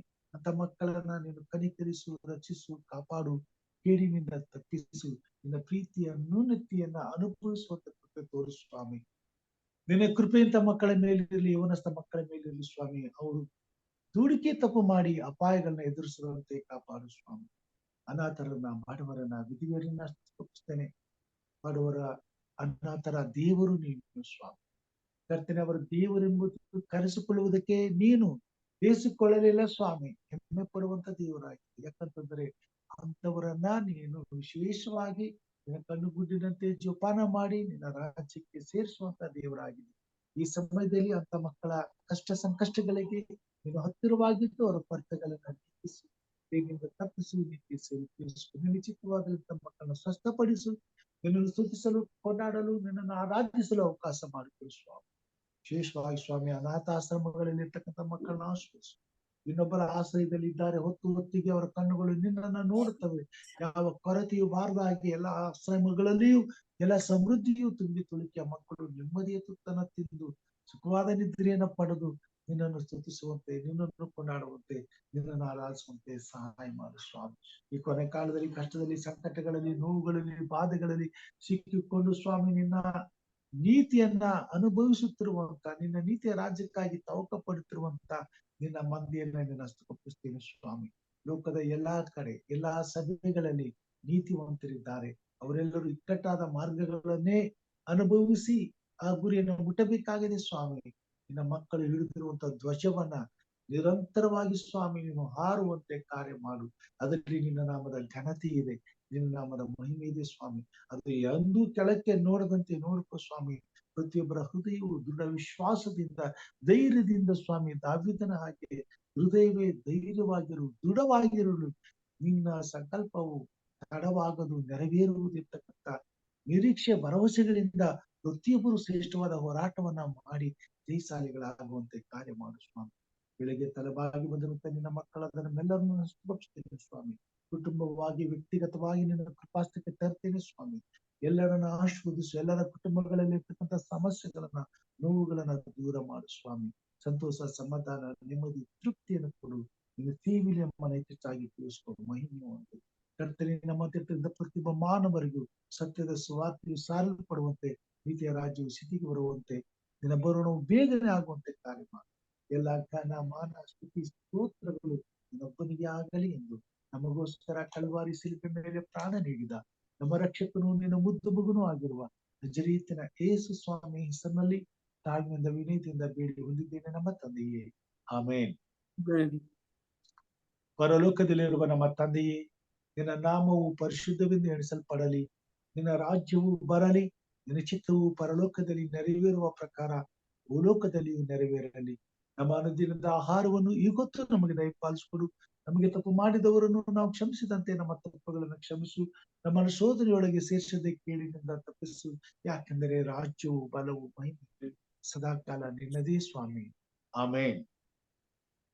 ನಮ್ಮ ತಂದೆಯಾದ ದೇವರ ಪ್ರೀತಿಯು, ನಮ್ಮ ರಕ್ಷಕನಾದಂತ ಯೇಸು ಕ್ರಿಸ್ತನ ಕೃಪೆಯು, ಪರಿಶುದ್ಧಾತ್ಮ ದೇವರ ಅನುನ್ನತಿಯು, ಐಕ್ಯತೆಯು, ಸಹವಾಸವು ಈಗಲೂ ಯಾವಾಗಲೂ ನಿರಂತರವು ನಿನ್ನನ್ನು ಪ್ರೀತಿಸಿ ನಿನ್ನ ಸೇವೆಯಲ್ಲಿ ನಿನ್ನ ಚಿತ್ತವನ್ನು ಹಂಬಲಿಸಿ ನಿನ್ನ ರಾಜ್ಯಕ್ಕಾಗಿ ದುಡಿದಿರುವಂತ ಎಲ್ಲಾ ನಿನ್ನ ಭಕ್ತರ ಸಂಗಡ, ನೀನು ಕರೆಯಲ್ಪಟ್ಟಂತ ನಿನ್ನ ಭಕ್ತರ ಸಂಗಡ, ಆರಿಸಲ್ಪಟ್ಟಂತ ನಿನ್ನ ಮಕ್ಕಳ ಸಂಗಡ ಸದಾ ಕಾಲ ನೆಲೆಯಾಗಿರಲಿ ಸ್ವಾಮಿ.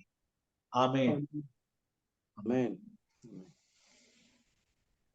Praise God. ದೇವರ ನಾಮಕ್ಕೆ ಸ್ತೋತ್ರವಾಗಲಿ. ಇಷ್ಟು ಹೊತ್ತು ದೇವರ ಸನ್ನಿಧಾನದಲ್ಲಿ ಉಪಸ್ಥಿತರಿದ್ದು ದೇವರ ಸೇವೆಯ ಭಾರವನ್ನು ಹೊತ್ತುಕೊಂಡು ದೇವರ ಚಿತ್ತವನ್ನ ನೆರವೇರಿಸುವುದಕ್ಕಾಗಿ ತಮ್ಮೆಲ್ಲರಿಗೂ ಕೃತಜ್ಞತೆಗಳನ್ನು, ವಂದನೆಗಳನ್ನು ಸಲ್ಲಿಸ್ತೇನೆ. ಮತ್ತೆ ನಾಳೆ ತಿರುಗಿ ದೇವರ ಕೃಪಾ ಸನ್ನಿಧಾನಕ್ಕೆ ಬರುವ ಹಾಗೆ ಆರೋಗ್ಯ ಕ್ಷೇಮಗಳನ್ನ, ತೃಪ್ತಿಯನ್ನ, ನೆಮ್ಮದಿಯನ್ನ, ದೇವರ ಆತ್ಮನ ನಡೆಸುವಿಕೆಗಳನ್ನ ನಮಗೆ ಅನುಗ್ರಹಿಸಿ ನನ್ನ ಸೇವೆ ಉಪಯೋಗಿಸಿಕೊಳ್ಳಲಿ ಎಂಬುದಾಗಿ ಹಾರೈಸುತ್ತಾ ಕೂಡಿ ಬಂದಿರುವಂತಹ ದೇವ ಮಂದಿಗೆ ಮತ್ತೊಮ್ಮೆ ಧನ್ಯವಾದಗಳೊಂದಿಗೆ ಬೆಳಗಿನ ಶುಭಾಶಯಗಳನ್ನು ಕೋರುತ್ತಾ ನಮ್ಮೆಲ್ಲರಿಗೂ ಒಂದು ಸ್ವಂತನಾಗಿದ್ದೇನೆ. ದೇವರನ್ನು ಆಶೀರ್ವಾದ ಮಾಡಿ. Thank you, Pastor. Thank you. Thank you, Uncle. Thank you for the wonderful message. Thank Thank you for the Pastor. wonderful song too. Yes. Yes.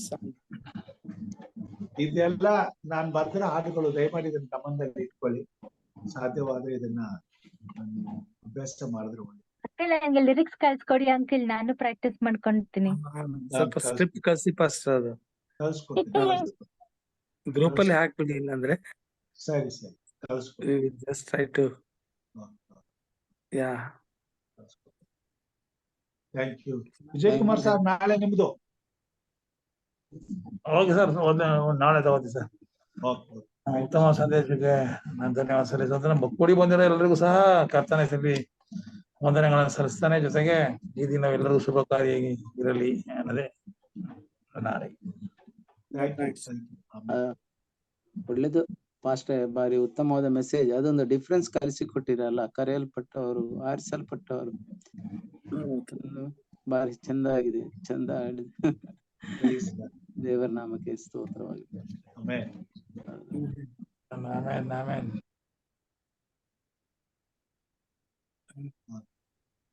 Thank you, everybody. Thank you. Thank you. Good day.